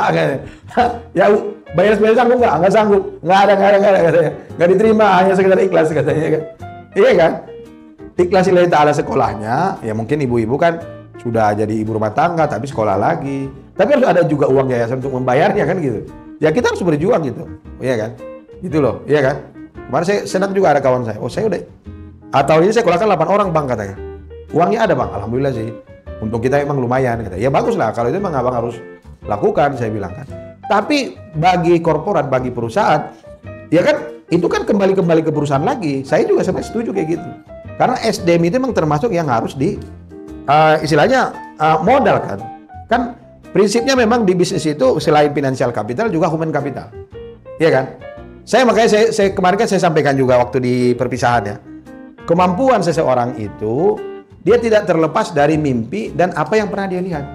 Saya bisa bekerja keras mungkin karena saya udah pernah ke Jepang, saya udah lihat cara kerja orang Jepang, saya udah lihat cara kerja orang China, saya udah lihat cara kerja kreatifnya orang Taiwan, ya kan? Orang Singapura. Kita masih jauh lah gitu loh. Makanya di Taiwan itu saya di dokter dikasih kewarganegaraan khusus kalau udah dokter. Karena mereka menghargai SDM. Saya mau ke Taiwan nih, saya udah dokter, bisa jadi warga negara di sana. Ya, jadi kita memang harus ke sana gitu loh. Ya, tapi apakah itu mimpi? Ya memang semua berawal dari mimpi, iya kan? Tapi kalau bermimpi aja takut, gimana mewujudkannya coba? Iya kan?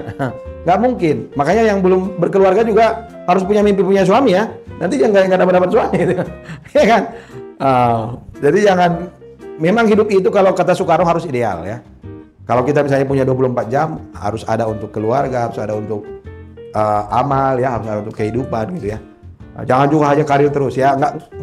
Saya kayak Jepang, enggak semua kita contoh lah. Di Jepang itu orang ya boleh dikatakan dia enggak memilih berkeluarga kadang-kadang. Itu udah pilihan.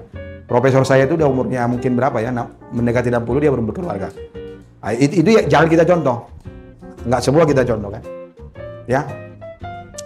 Pak kita bertumbuh, pada akhirnya kita punya responsibility, kita punya tanggung jawab, kita ingin bagian daripada solusi pendidikan atau entrepreneur di negara ini gitu ya.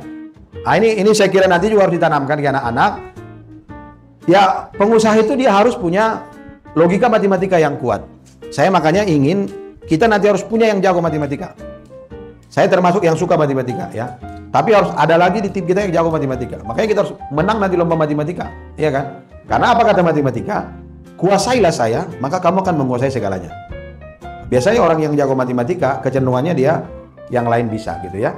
Baru informasi dan teknologi ya. Jadi nanti misalnya kita SMP, kita nanti udah harus bikin lab komputer kan gitu ya.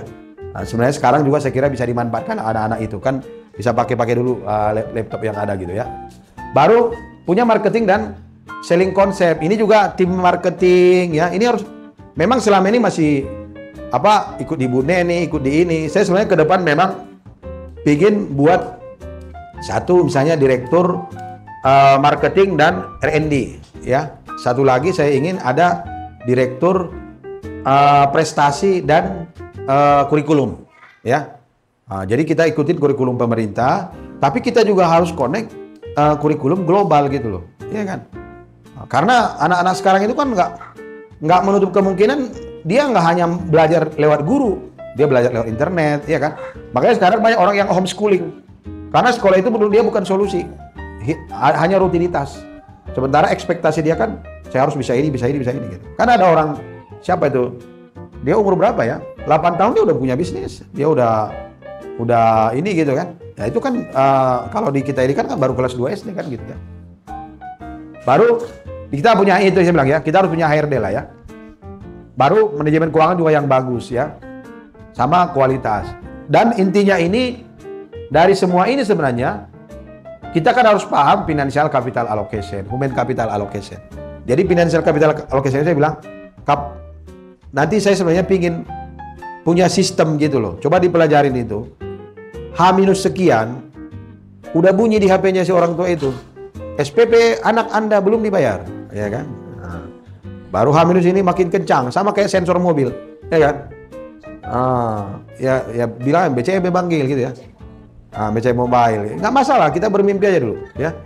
Jadi karena gini loh ya, hal yang nggak bisa dipungkirin itu kemampuan AI, artificial intelligence. Bahkan suatu ketika mungkin kebutuhan manusia itu akan berkurang, ya kan? Karena itu tadi manusia kan kadang ada rasa malasnya, ada rasa takutnya, ada rasa nggak enaknya. Ya kalau robot kan dia nggak ngerti itu. Pokoknya disuruh kau setiap jam sekian kau hidup, ya hidup dia terus-terusan, ya kan? Ini nggak, kalau lagi mood dia datang dia tagih, giliran dia nggak mood, besok lah, gitu ya kan? Ini memang menjadi problem di dunia bisnis kan gitu ya. Jadi ya memang sekarang karena kita belum ke sana, ya kita harus inikan dulu.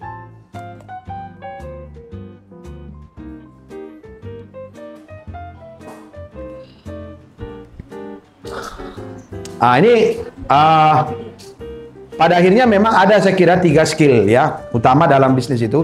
Maksud saya kenapa saya sampaikan ini momennya saya kira bagus ya, biar kumpul semua, biar paham lah apa yang kita maksud dengan entrepreneur skill ya. Dia human skill ya, baru data skill sama teknologi skill. Di era sekarang ini harus kita sampaikan, walaupun mungkin lihat penyampaiannya, tapi kali ini saya kira ada yang SMP saya kira udah mulai. Karena gini, kecepatan daya pikir anak-anak sekarang menurut saya agak meningkat ya. Mungkin zaman kita dulu SMP belum berbicara bisnis. Sekarang orang di SD udah mulai bisa itu. SMP dia udah punya bisnis. Iya kan? Makanya banyak orang sekarang kadang-kadang nggak mau lagi kuliah, ngapain? Dan saya berpikir suatu ketika orang nggak butuh lagi gelar. Orang nggak butuh lagi jenjang pendidikan. Yang dia butuhkan adalah skill. Dan dia udah tahu saya mau belajar apa. Makanya nanti mungkin akan banyak kampus-kampus yang lebih spesialis. Selain dulu SMP-nya, baru SMA. Ya kita jangan kayak gitu. Karena kalau kita kayak gitu, ya kita nggak bakalan pernah number 1 di antara sekolah yang ada di dekat kita. Kita justru harus gaya zigzag gitu loh ya. Orang belum SMP kita udah SMP. Orang nanti SMP kita udah SMA. Iya kan? Ya nggak apa-apa gitu. Itu kan perjuangan ya. Baru harus punya critical thinking. Ini nanti masuk ke 5C. Makanya anak-anak itu saya harapkan harus diajari 5C tadi. Critical thinking ya, kreatif, komunikatif ya, kolaboratif sama karakter. Harus punya karakter. Karakternya berkarakter Islami, berperilaku mandiri, berjiwa pengusaha itu gitu ya.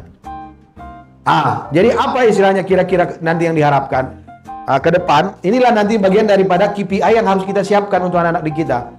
Berarti anak-anak didik kita itu di era sekarang itu menurut saya kemajuan teknologi informasi kan udah nggak bisa dihambat, ya kan?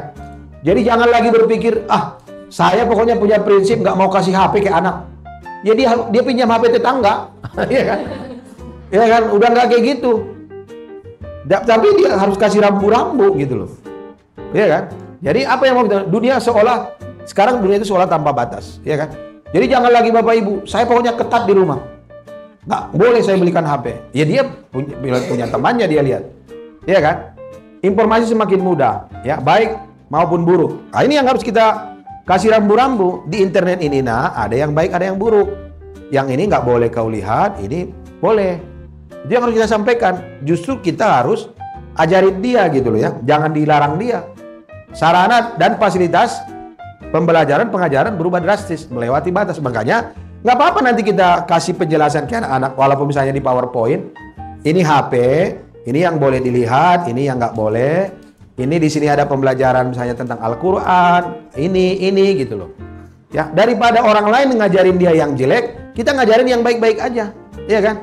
Sehingga nanti ada kawannya yang ngajarin yang jelek, enggak kata ibu guru saya, yang boleh dibuka ini hanya ini, belajar Al-Quran, belajar ngaji, video belajar, video musik, kan gitu, ya.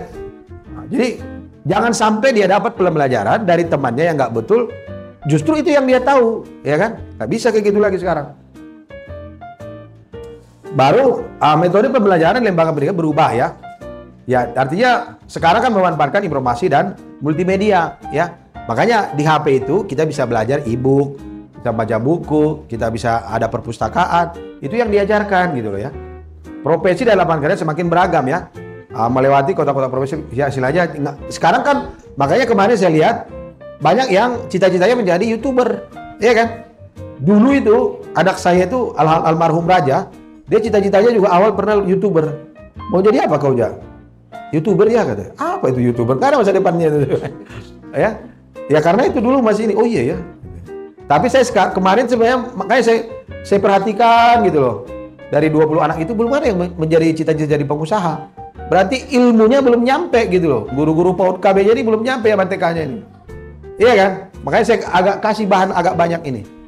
Karena saya menunggu ada nggak satu dua yang bercita-cita jadi pengusaha, nggak ada gitu loh, nggak ada satu pun, ya kan? Karena itu tadi nggak nyampe di pikiran mereka. Berarti kan pola berdidiknya masih kayak konvensional zaman dulu. Saya kan dulu misalnya cita-cita jadi tentara, yang paling enak kan gitu, polisi bagus dong, ada pistolnya, kan? Padahal kita pengusaha bisa juga nyewa polisi kan gitu kan, ya. Jadi itu tadi karena nggak dinaikkan pola pikirnya, ya. Makanya saya tungguin kemarin. Ada nggak satu orang aja jadi pengusaha? Nggak ada gitu. Ya. Nah, jadi harus dikasih diselip-selipkan itu. Ya. Baru kebutuhan akan ruang untuk bekerja ya dan berkarya begitu semakin tidak penting ya. Pekerjaan bisa dilaksanakan di mana saja. Sekarang udah banyak. BRIN itu sekarang WFA, work from anywhere. Nah, ya. Nah, jadi ya di kita mungkin belum ya karena kita kan memang harus tatap muka ya. Tapi sekarang kan udah banyak Zoom, ya kan? Saya juga rapat-rapat tuh Zoom, ya. Baru mobilitas secara fisik terreduksi berganti menjadi mobilitas maya, ya. Dan ya anak-anak kita nanti harus kita dorong yang punya pemikiran ke internet, ya dunia maya, coding gitu ya. Perlu perubahan pola pikir yang mendasar ya. Artinya konsepnya memang sekarang seperti itu. Termasuk dari itu pola pikir jangan lagi dianggap tentara itu misalnya atau apa itu yang paling hebat. Padahal pengusaha itu ya bisa dia juga menyiapkan ini, menyiapkan itu kan gitu ya. Nah, itu yang harus kita dorong ya. Baru ini ya, saya kira 8 jenis ini juga ya tantangan untuk kita yang punya siswa nanti ya. Anak-anak itu kita harus ajarkan juga kemampuan kecerdasan linguistik ya. Kemampuan menggunakan bahasa secara efektif. Makanya ini saya nggak tahu di kapan dimulai dana nih. Kemarin saya ke Humeng ngomong lagi. Coba podcast anak-anak itu dibuat gitu. Kalau bisa nanti buat satu seksi di podcast kita itu Bina Cendekia Mandiri forum atau Bina Cendekia Mandiri Talks gitu ya. Ya, tapi tulis Bina Cendekia Mandiri. Biar bula-bula itu SMP minimal udah harus buat podcast. Nanti kelas 4, kelas 5 SD sudah buat podcast gitu loh. Ya kan? Mereka harus dilatih untuk belajar ngomong, berani tampil. Nggak apa-apa ceritanya yang lucu-lucu. Misalnya sekali-sekali mereview tentang teknologi, tentang HP gitu loh ya. Nggak masalah, tapi kita harus mulai ya. Baru kecerdasan matematika logis ya. Kemampuan mengolah angka-angka, penalaran dan argumentasi logis. Ini juga penting. Makanya anak-anak nanti Misalnya ajak podcast kan, tapi tentang matematika misalnya, ya kan? 4/2, 2/2, 2/3/4, berapa ya gitu. Coba misalnya nih, 2/3/4 berapa? Coba, siapa yang lebih cepat?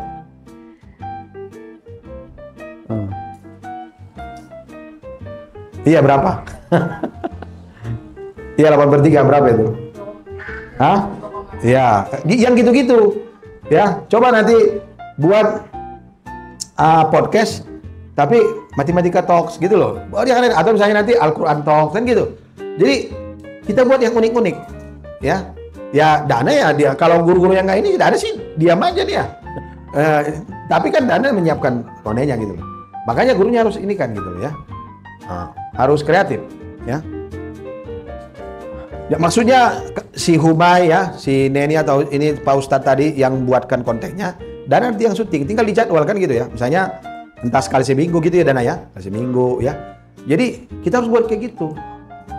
Itu yang saya bilang tadi, out of the box. Akhirnya, itu SITBC ada loh itu podcastnya yang tentang matematika, misalnya tentang apa, anggaplah misalnya apa Miracle of Al-Quran kan gitu kan, itu kan bisa dibuat konten. Karena belajar Al-Quran itu juga harus dibuat orang tertarik. Jangan langsung kebayang, saya kan juga dulu gitu. Waduh, susah banget ngapalnya, lihat tebalnya aja, gimana ngapalnya ya gitu. Tapi kalau dia tertarik, itu bukan nggak bisa dihafal, ya kan? Tapi buat dulu dia tertarik. Ya, Miracle of Al-Quran, istilahnya ya, apa Miracle of Matematika, ya kan? Miracle of Fisika gitu. Jadi kita coba buat yang gitu-gitu, ya. Baru kecerdasan spasial, kemampuan berpikir 2 dan 3 dimensi, kepekaan bentuk ruang, arah, dan memahami grafik dan sketsa. Ini kalau bisa proposal BCM itu buat sketsa gitu loh, buat grafik ya, infografis ya. Orang sekarang udah malas membaca lah. Orang baca berita aja orang malas, apalagi baca proposal ya kan? Iya kan? Orang senang sekarang tuh baca TikTok, ya kan? Yang cepat, itu pun paling-paling under 1 menit, ya kan? Kita harus kayak gitu. Kecerdasan musikal ya, kemampuan mengamati, mengarang, berekspresi dan pikiran terhadap ritme dan nada ya. Sebenarnya saya kemarin udah minta ke si Humay, kita coba nanti suatu ketika kita buat ini ya, majalah ya. Baru kecerdasan kinestesis jasmani ya, kemampuan bergerak, ketepatan bergerak dan berekspresi ya. Baru kecerdasan natural, kemampuan memahami alam, ini juga penting. Kita udah minta tanaman-tanaman kayak Pak Ribai, kita mau tanam nih yang biar hijau semua sekolah kita lah. Kecerdasan interpersonal ya, kemampuan memahami orang lain, masuk dalam diri orang lain, memahami model, perilaku, motivasi ya. Baru intrapersonal ya, mengerti dan memahami diri sendiri ya. Jadi intinya kenali setiap anak didik kita dari ciri-ciri yang muncul untuk menentukan metode belajar efektif ya. Kapitalisasi keunggulan masing-masing siswa. Jadi kalau kita nanti udah banyak pohon-pohon kan bisa saja, misalnya kalau ruang kecil, kelas kecil, atau misalnya lagi belajar Al-Quran, jangan-jangan lebih efektif di bawah pohon, iya kan? Dia sambil lihat ada kicau-kicau burung ya, kita hafalan di sini yuk gitu ya kan, nggak masalah gitu ya. Jadi sekali-sekali bawa ke alam ya. Jadi apa yang mesti dimiliki oleh siswa yaitu tadi ya. Jadi aspek intelektual memang harus pintar ya, kemampuan untuk menganalisa, memfokuskan diri, mengorganisir ya, pengetahuan teknis bidang yang digeluti ya. Baru aspek keterampilan ini juga nggak apa-apa lah diajari anak itu, tapi yang baik-baik tentang misalnya HP, karena pada dasarnya sekarang semua main HP kan gitu ya. Baru aspek kepribadian. Ini juga penting ya. Tadi kalau di kita ada 5K tadi ya. Jadi intinya untuk saat ini anak didik kita itu harus kita kenalin dan kita paham potensi dia. Makanya kita ada talent mapping kan. Perkembangan situasi, tentukan pilihan berdasarkan keunggulan yang dimiliki ya. Konsisten dengan daya tahan yang tinggi. Makanya gini, saya sebenarnya pada saat nanti anak-anak itu masuk terutama yang SMP ya, usahakan kamu nak tahun ini harus ada 3 misalnya, tapi jangan kita paksa nanti jadi masalah lagi. Harus ada 3 lomba yang kamu ikutin ya, kamu sukanya apa gitu loh, kita arahkan ya, biar dia memang berprestasi gitu ya. Ya, ini yang terakhir ya, saya kira ini perlu kita cermati ya. Anakmu bukanlah anakmu ya, mereka putra sang hidup yang rindu dirinya. Lewat engkau mereka lahir, tapi bukan dari engkau ya. Mereka ada padamu, tapi bukan milikmu. Beri mereka kasih sayang, tapi jangan suapi pikirannya. Maksud saya itu, maksudnya jangan batasi nalar dia gitu loh ya. engkau boleh menyuapi mereka, tapi jangan paksa mereka menyerupaimu. Ya, jadi justru kan kita guru yang bagus itu harus lebih dari kita gitu loh. Kamu harus saya enak gitu loh ya, nggak boleh. Tapi kita harus kasih dia kebebasan berpikir, tapi tetap kita arahkan.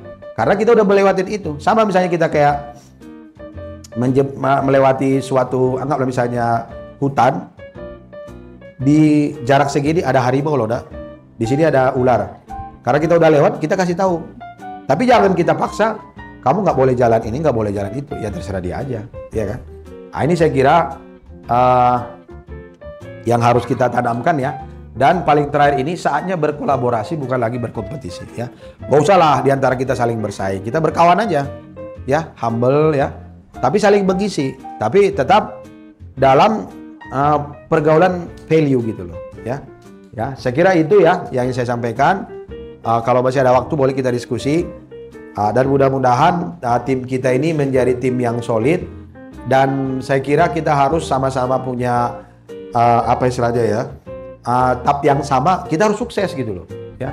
Jadi kembali lagi, leadership ini membantu kita untuk mempercepat ketujuan ya.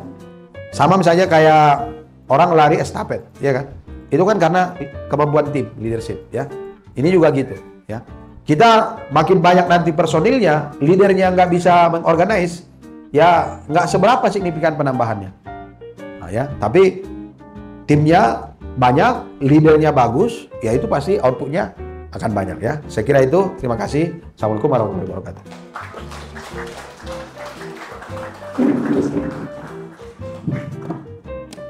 Dengan Ibu Aminah ini dari Ibu NLB, yang tadi sih saya melihat ada slide yang menarik ya. Jadi di situ ditulis mengajarkan life skill kepada anak. Nah, life skill yang dibutuhkan untuk anak SMP itu kira-kira itu seperti apa ya Pak? Terima kasih. Oke, ya. Tapi kan prinsipnya anak-anak SMP sekarang kan, kalau misalnya kita bandingkanlah dengan kita ya. Saya dulu SMP itu kan paling-paling kan main bola, ya kan, harus bisa main bola apa segala macam. Karena kita kan masih kecenderungannya kan ke fisik, ya kan. Nah, tapi kan kalau sekarang anak-anak SMP itu seperti yang tadi, ada yang udah bisnis, ada yang udah coding, ya kan. Makanya mungkin untuk mendapatkan itu lebih presisi, ini kan kita sekarang udah ada 12 murid nih. Kalau bisa nanti kita sudah mulai buat kuesioner gitu loh. Jadi asesmen dulu, ya kan. Apa sih life skill yang Anda butuhkan? Jangan-jangan misalnya untuk di pergaulan dia harus bisa, anggaplah misalnya misalnya bisa public speaking, ya kan? Atau misalnya dia harus bisa coding, atau misalnya dia harus bisa bahasa Inggris gitu kan? Atau misalnya kadang-kadang saya lihat anak-anak sekarang kecenderungannya kan ya gaya hidup lah ya. Dia misalnya harus anggaplah misalnya kalau kita dulu kan kadang-kadang dapat misalnya bisa nggak misalnya lagunya ini kan gitu ya. Saya kalau sekarang realnya memang menurut saya harus kita survei itu ya. Jadi coba nanti bisa juga cek misalnya di jurnal penelitian orang gitu ya. Tapi kan SMP itu kan dia berarti umur 13 ya, umur 13 sampai 15 ya. Karena sebenarnya itu kalau istilah kita itu kan dulu puber pertama ya. Pada Bapak Dr. Iman yang sudah menyampaikan materi tentang value based leadership, mudah-mudahan kita semua bisa mendapatkan ilmu yang bermanfaat dan bisa mengaplikasikannya, khususnya buat diri kita pribadi dan umumnya untuk peserta didik. Kita mohon maaf, ada beberapa hal yang muncul dari kepala saya yang ingin sampaikan kepada Bapak dan teman-teman semua, Bapak Ibu guru semua. Untuk entrepreneurship ini menurut saya sangat menarik Kak ya, sangat menarik dengan keadaan kondisi negara kita seperti ini gitu. Dan untuk memperkuat supaya anak-anak kita bisa berjiwa entrepreneurship, alangkah lebih asanya itu dimulai dari kita sebagai guru terutama ya. Maka dari itu menurut saya diperlukan pembinaan terhadap guru atau divisi-divisi yang ada di SIP DCM ini, supaya nanti kalau ketika kita sudah memahami, oh ternyata entrepreneurship itu seperti ini, berarti kita harus paham, kita harus juga mengaplikasikannya dan bisa menularkan kepada peserta didik itu. Ya itu Pak, saya biasa manggil guru Ustaz gitu. Amin. Selanjutnya untuk saya udah baru beberapa hari ya Pak ya di sini, tapi setidaknya sedikit mengamati dengan keadaan yang ada di sini.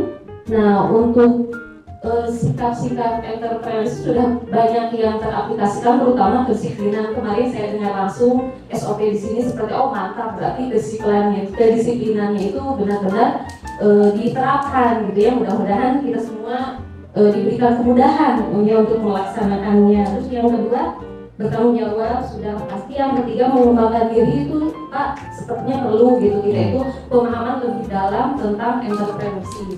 Selanjutnya untuk komunikatif perlu sepertinya diadakan seperti teman-teman kita yang sudah mahir udah komunikasi di Borneo Komunika ya, ada Ustadz Rafi, itu perlu menularkan kepada teman-teman yang lain. Untuk terutama teman-teman yang introvert gitu, itu harus dilatih. Memang itu menguras energi gitu, biasanya gak mau maju gitu ya, gak mau apa, tapi itu perlu menularkan dengan cara sharing atau sebagaimana, mungkin mengadakan event dan sebagainya dan apa gitu ya, supaya SDM kita lebih mantap gitu. Selanjutnya untuk kooperatif atau kekompakan. Nah, untuk kekompakan ini yang saya perhatiin ini memang karena masih baru, tapi udah bagus Pak gitu. Udah ada yang bikin jadwal seperti Bu Cahya gitu ya, ada yang bikin kanva, musisi dan sebagainya. Nah, ini perlu lebih diarahkan. Kita membuat tim-tim kecil seperti ada tim kurikulum, berarti tugasnya untuk kurikulum, untuk membuat jadwal, terus ada tim kesiswaan. Nah, di kesiswaan ini nanti difokuskan anak-anak yang berprestasi, atau misalkan bimbel, atau misalnya expo dan sebagainya gitu, seperti itu Pak. Jadi harapan saya, harapan saya juga sudah di sini pengen semaksimal mungkin gitu menyampaikan ide seperti ini. Mudah-mudahan nanti ke depannya kita bisa membuat tim-tim kecil, nanti bisa bersatu, bukan untuk berkubu-kubu, mohon maaf tapi untuk menyalurkan bakat dan minat guru-guru juga di sini yang Masya Allah sangat berpotensi, dan nanti ke depannya bisa lebih baik, lebih terorganisir. Itu aja Pak. Saya ini kan orang Medan, si Kurnia ini juga sama Dane nih. Di Medan itu setiap acara apapun wajib makobar, jadi wajib ngomong semua. Iya kan? Makanya rata-rata orang Medan itu banyak jadi pengacara gitu kan, karena wajib ngomong semua gitu loh. Ini pun memang coba nanti di-create sebuah entah FGD atau diskusi atau apa, kelompok-kelompok ini gitu ya, semua harus ngomong. Memang itu benar. Jadi saya pikir tidak pandainya ngomong orang Medan pasti bisa ngomong, iya kan? Mau dia introvert mau apa, karena memang setiap ada acara, mau lebaran wajib makobar. Mulai dari anak yang paling kecil, semua ngomong. Nggak boleh diwakilkan masalahnya. Walaupun dia hanya omongannya, saya ngikutin apa yang disampaikan abang, tapi harus ngomong. Dan kami di sini di Bogor ini kadang-kadang mulai pudar itu, karena saya kan bukan lagi di tanah Batak ini kan. Kalau di Batak sana wajib ngomong. Di sini kadang-kadang anak kita disuruh juga kadang-kadang nggak mau apa. Padahal sebenarnya itu bagus. Nah, di kita pun nanti harus seperti itu. Jadi kalau ada diskusi wajib ngasih pendapat, ya kan? Nah, itu saya kira, karena gini, apalagi kita kan guru, dosen, memang harus ngomong, ya kan? Nah, gimana coba menyampaikan ilmu itu ke anak itu kalau kita nggak ngomong, ya kan? Nah, dan jangan salah, efektivitas kemampuan untuk menyampaikan ke murid itu memperbesar kemampuan yang dia tangkap kan? Karena sebenarnya kalau kita ambil persentase, saat misalnya anggaplah pembelajaran atau kuliah, 40% ilmu yang kita sampaikan itu diterima oleh murid itu udah bagus. Ada kalau misalnya, bayangkan kalau misalnya gurunya nggak bisa ngomong, atau dosennya ngomongnya nggak jelas. Ada dulu dosen saya nggak jelas, jadi nyampe di rumah baru kita paham maksud dia gitu loh. Ilmunya bagus, tapi apalah maksud dia tadi gitu ya. Nyampe rumah, baru, atau kita setelah kuliah, kita diskusi beberapa teman, tadi apa ya maksud Bapak itu ya? Oh gini. Oh gitu. Jadi ini makanya perlu di internal kita ya. Terkait tadi misalnya tadi Entrepreneurs Club itu nggak apa-apa. Kita buat aja nanti Entrepreneurs Club gitu ya. Entah sekali sebulan atau sekali 2 bulan. Jangan juga membosankan kan gitu ya. Nanti nggak apa-apa, kita undang sekali-sekali entrepreneur dari luar ya. Karena emang gini, saya sih percaya gitu ya. Tidak ada istilah rugi kalau investasi di pendidikan, apalagi investasi di pembelajaran atau misalnya SDM gitu ya. Itu nggak mungkin rugi lah, ya kan? Makanya saya dari dulu sebenarnya niat saya itu, saya kan sering sampaikan, pokoknya pendidikan ini menurut saya itu matematika Allah yang bekerja. Cuma kita juga jangan tidur, ya kan? Kita juga bekerja gitu loh ya. Pasti ada aja jalannya, karena saya merasakan itu. Ada aja jalannya. Kayak misalnya kita kemarin kendala kita di tanah SD SMP, ada aja jalannya. Ada yang punya tanah, dia mau ngasih ke kita, pembayarannya dicicil. Itu kan berarti kan ada jalan Allah yang ini gitu loh ya. Ya tapi memang untuk ke sana itu ya kan semuanya kita ini kan dikasih Allah kan dari nol semua ini. Ada tiba-tiba yang lahir saldonya 10 miliar kan nggak ada kan? Nol semua kan gitu. Ya nambah saldo itu ya masing-masing ya kan. Ya jadi nambah ilmu itu masing-masing. Jadi ya saya kira itu ya. Makasih Bu ya. Guru SMP berarti ya? Iya guru SMP. SD. Oh ya bagus dong berarti ya. Nanti inilah makin banyak kita yang kritis-kritis bagus saya kira ya. Untuk intinya kita ini sukses bersama. Jadi pada saat kita istilahnya udah masuk sebuah organisasi, maka nanti yang dilihat orang itu adalah SIT BCM-nya. Ya. Jadi itu tadi makanya perlu berkolaborasi. Saya kira itu makasih. Masih sudah memberikan kesempatan. Yang ingin saya tanyakan Pak mungkin terkait yang kurikulum yang entrepreneur ini ya. Kan ini banyak sekali nilai-nilai entrepreneur yang harus kita terapkan kepada anak-anak. Dan tentunya harus didukung apa sih kegiatan atau effort yang harus kita gunakan supaya nilai-nilai tersebut tuh dapat diterapkan kepada anak-anak dengan berbagai KPI yang sudah kita tentukan gitu. Nah, dengan banyaknya value tersebut, kan kita punya yang namanya entrepreneur class. Kita sudah punya salah satu awalan untuk entrepreneur sebenarnya nilai entrepreneur itu bisa muncul. Nah, selain dari entrepreneur class sendiri yang bisa kita terapkan, tentu adakah yang lain seperti perangkat-perangkat pendukung. Contohnya, kalau yang saya tahu ada yang namanya talent mapping yang berkaitan dengan minat dan bakat, gitu, untuk akan mendukung bagaimana nanti mereka memilih di entrepreneur di bidang apa atau seperti apa, gitu. Nah, dari Bapak sendiri, tentunya dari yayasan sendiri, selain dari entrepreneur class tadi, entrepreneur yang kita terapkan, sudah kita terapkan di jalan sekarang, apa sih perangkat-perangkat pendukung lainnya gitu yang akan mendorong nilai-nilai entrepreneur ini bisa tumbuh di anak-anak? Terima kasih. Sebenarnya tapi kan memang saat ini belum terlalu ideal ya. Saya sebenarnya kan berniat nanti di SMP SMA itu kita buat namanya KP, tapi namanya itu KP inspirasi gitu loh. Jadi kan kekinian kan saya lihat anak-anak itu malah di KP itu dia nyaman, di kayak Dakara Kopi aja selesai skripsinya di situ, iya kan? Jadi saya makanya sebenarnya udah desainnya udah ada, tapi kan butuh waktu ya. Jadi saya ingin nanti kita buat semacam ruang inspirasi, pojok inspirasi, terus apa namanya itu. Bila perlu istilahnya buatlah semacam area dan finalnya kalau jujur saja yang ada di pikiran saya saat ini yang menurut saya terbaik dari yang pernah saya lihat, saya pingin konsep sebenarnya kayak Darul Tauhid itu punyanya A. Agim.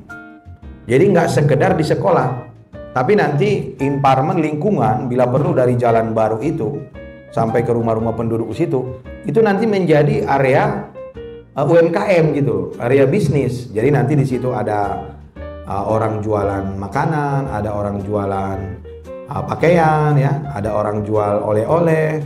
Jadi kalau bisa kita juga datang masuk ke situ kan menjadi benefit bagi penduduk, ya kan? Dan bila perlu nanti itu menjadi semacam wisata gitu loh. Jadi kan bisa saja misalnya nanti karena itu sekolah entrepreneur. Jadi misalnya jajanan kue subuh, kan kita kan juga niat lagi bangun masjid di SMP itu kan. Kan kalau misalnya kreativitas anak-anak dia jual di situ, iya kan? Itu kan menarik karena gini, untuk pertama bagi seseorang itu sesuatu, ya. Itu yang harus kita motivasi. Kamu untuk pertama kamu bisnis di kelas berapa, iya kan? Saya Saya ingat itu dulu SMP, itu karena saya mengoperasikan power tracer bapak saya. Bapak saya punya power tracer penggilingan. Saya malah waktu itu bisa beli cincin untuk ibu saya gitu loh. Wah itu senangnya minta ampun tuh. Wah ini untung pertama saya nih. SMP kelas berapa ya? Kelas 1 atau kelas 2. Nah ini juga kita harus bangun kayak gitu. Siapa tahu ada SD, nanti dia udah bisa jualan apa. Dan nggak masalah, namanya anak-anak awal-awal. Kita juga bikin semacam panggung nanti. Orang tua juga sebisa mungkin belanja di situ. Iya kan? Entah dia belanja jilbab, belanja apa, kan gitu ya. Nah, itu nanti kita fasilitasi. Kalau masalah tadi mapping itu kan kita di kuliah kan juga punya itu ya. Saya kira itu mudah lah. Nanti silakan aja nanti Bu Haima sama tim. Saya kira ada itu pertanyaan-pertanyaan standar ya yang dibutuhkan untuk seorang siswa. Tapi kan kalau untuk mapping kan memang kita ada talent mapping. Saya nggak tahu SMP belum ya. Karena nanti kan bisa talent mapping. Apakah si anak ini cocok memang di entrepreneurs? Karena itu biasanya ada by sidik jari, ada by apa ya? By kondisional jawaban dia kan gitu ya. Memang ada naturalnya itu perlu kan gitu ya. Jadi karena gini, pada akhirnya memang seseorang itu akan kembali ke talent dia, ke kemampuan dia, ke passion dia. Misalnya Bu Humay, memang jangan-jangan talentnya atau apa? Passionnya memang di guru, ya kan? Nggak apa-apa, di IPB dulu gitu loh kan. S2 lingkungan dulu, dia guru juga gitu ya kan. Ya. Itu nggak apa-apa, tapi kan itu bukan suatu kesalahan. Itu namanya proses, ya kan? Kan kita kan nggak tahu mau rezeki jodoh kan kita nggak tahu, ya kan? Kalau misalnya saya tahu dulu jodoh saya Ibu Soliati kan ngapain lama-lama kan gitu ya, ya kan? Itu tapi kita nggak tahu, kita berproses dulu gitu, sama kayak hidup ya. Saya kira gitu. Tapi memang kemampuan kita kan mencocokkan ya dengan apa istilahnya itu biologinya dia, makanya misalnya by sidik jari atau dari pertanyaan-pertanyaan atau hobi dia. Nah, itu yang harus kita mampu cepat. Saya misalnya itu kita punya anak, karena udah sering berinteraksi, kita udah tahu nih anak ini suka matematika, anak ini nggak suka matematika, anak ini pekerja keras tapi kemampuannya kurang. Itu makanya dengan kita banyak kegiatan atau makanya saya bilang tadi didorong anak itu agar mengikuti dalam setahun itu minimal 3 lomba. Dari situ sebenarnya tanpa kita ini pun lama-lama kita tahu tuh, oh anak ini passionnya di sini, ya. Sama misalnya kayak orang kan anak-anak kan kadang-kadang dia belajar sambil nyanyi, memang nggak bisa disuruh dia, memang dia harus nyanyi-nyanyi baru belajar kan gitu kan. Nah itu nggak bisa kita paksa itu. Cuma mungkin kalau lagi di guru, kok bisa nyanyi pakai inilah, ya jangan pula. Saya kan kalau nyanyi nggak bisa bekerja, kan? Ya itu kan namanya kita udah lingkungan ya. Saya kira gitu Bu Umay ya. Nggak apa-apa kita sambil berjalan. Karena gini, saya selalu punya prinsip dari dulu. Mulailah untuk hebat, ya kan? Jangan menunggu hebat baru mulai. Jadi kita prinsip kita gitu, ya. Mulailah untuk hebat. Kita mulai ini dari PAUD KB karena kita ingin hebat, punya perguruan tinggi, ya kan? Jangan nanti uang kita udah cukup perguruan tinggi baru kita mulai. Karena nanti pada saat nanti kebutuhannya akan naik.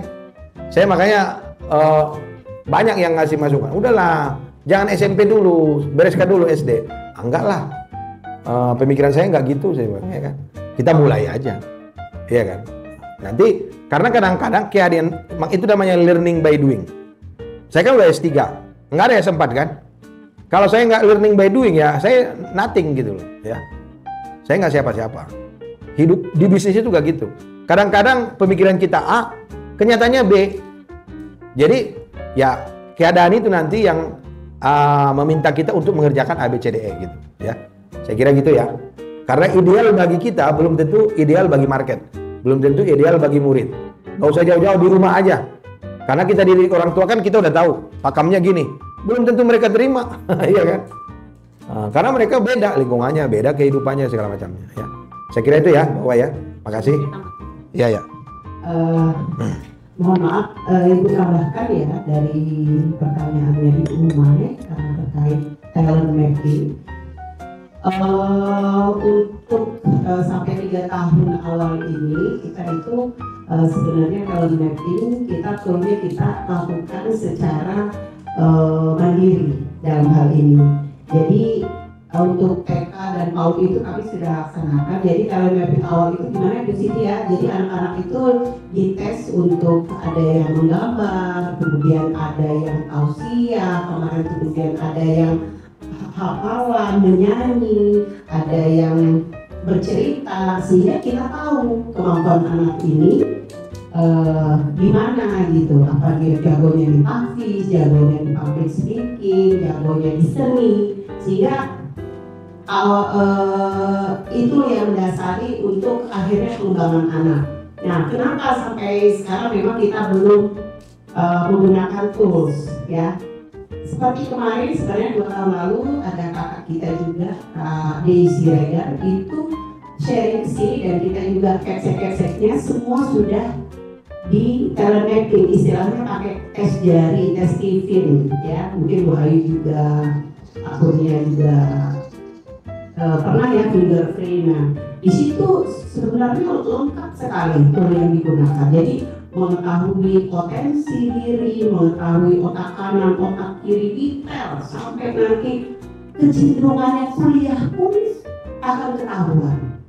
Namun ini tuh berbayar sekitar 600 sampai 700 dan kita pernah dipublish. Ini usaha kita udah sampai pernah dipublish juga karena berbiaya.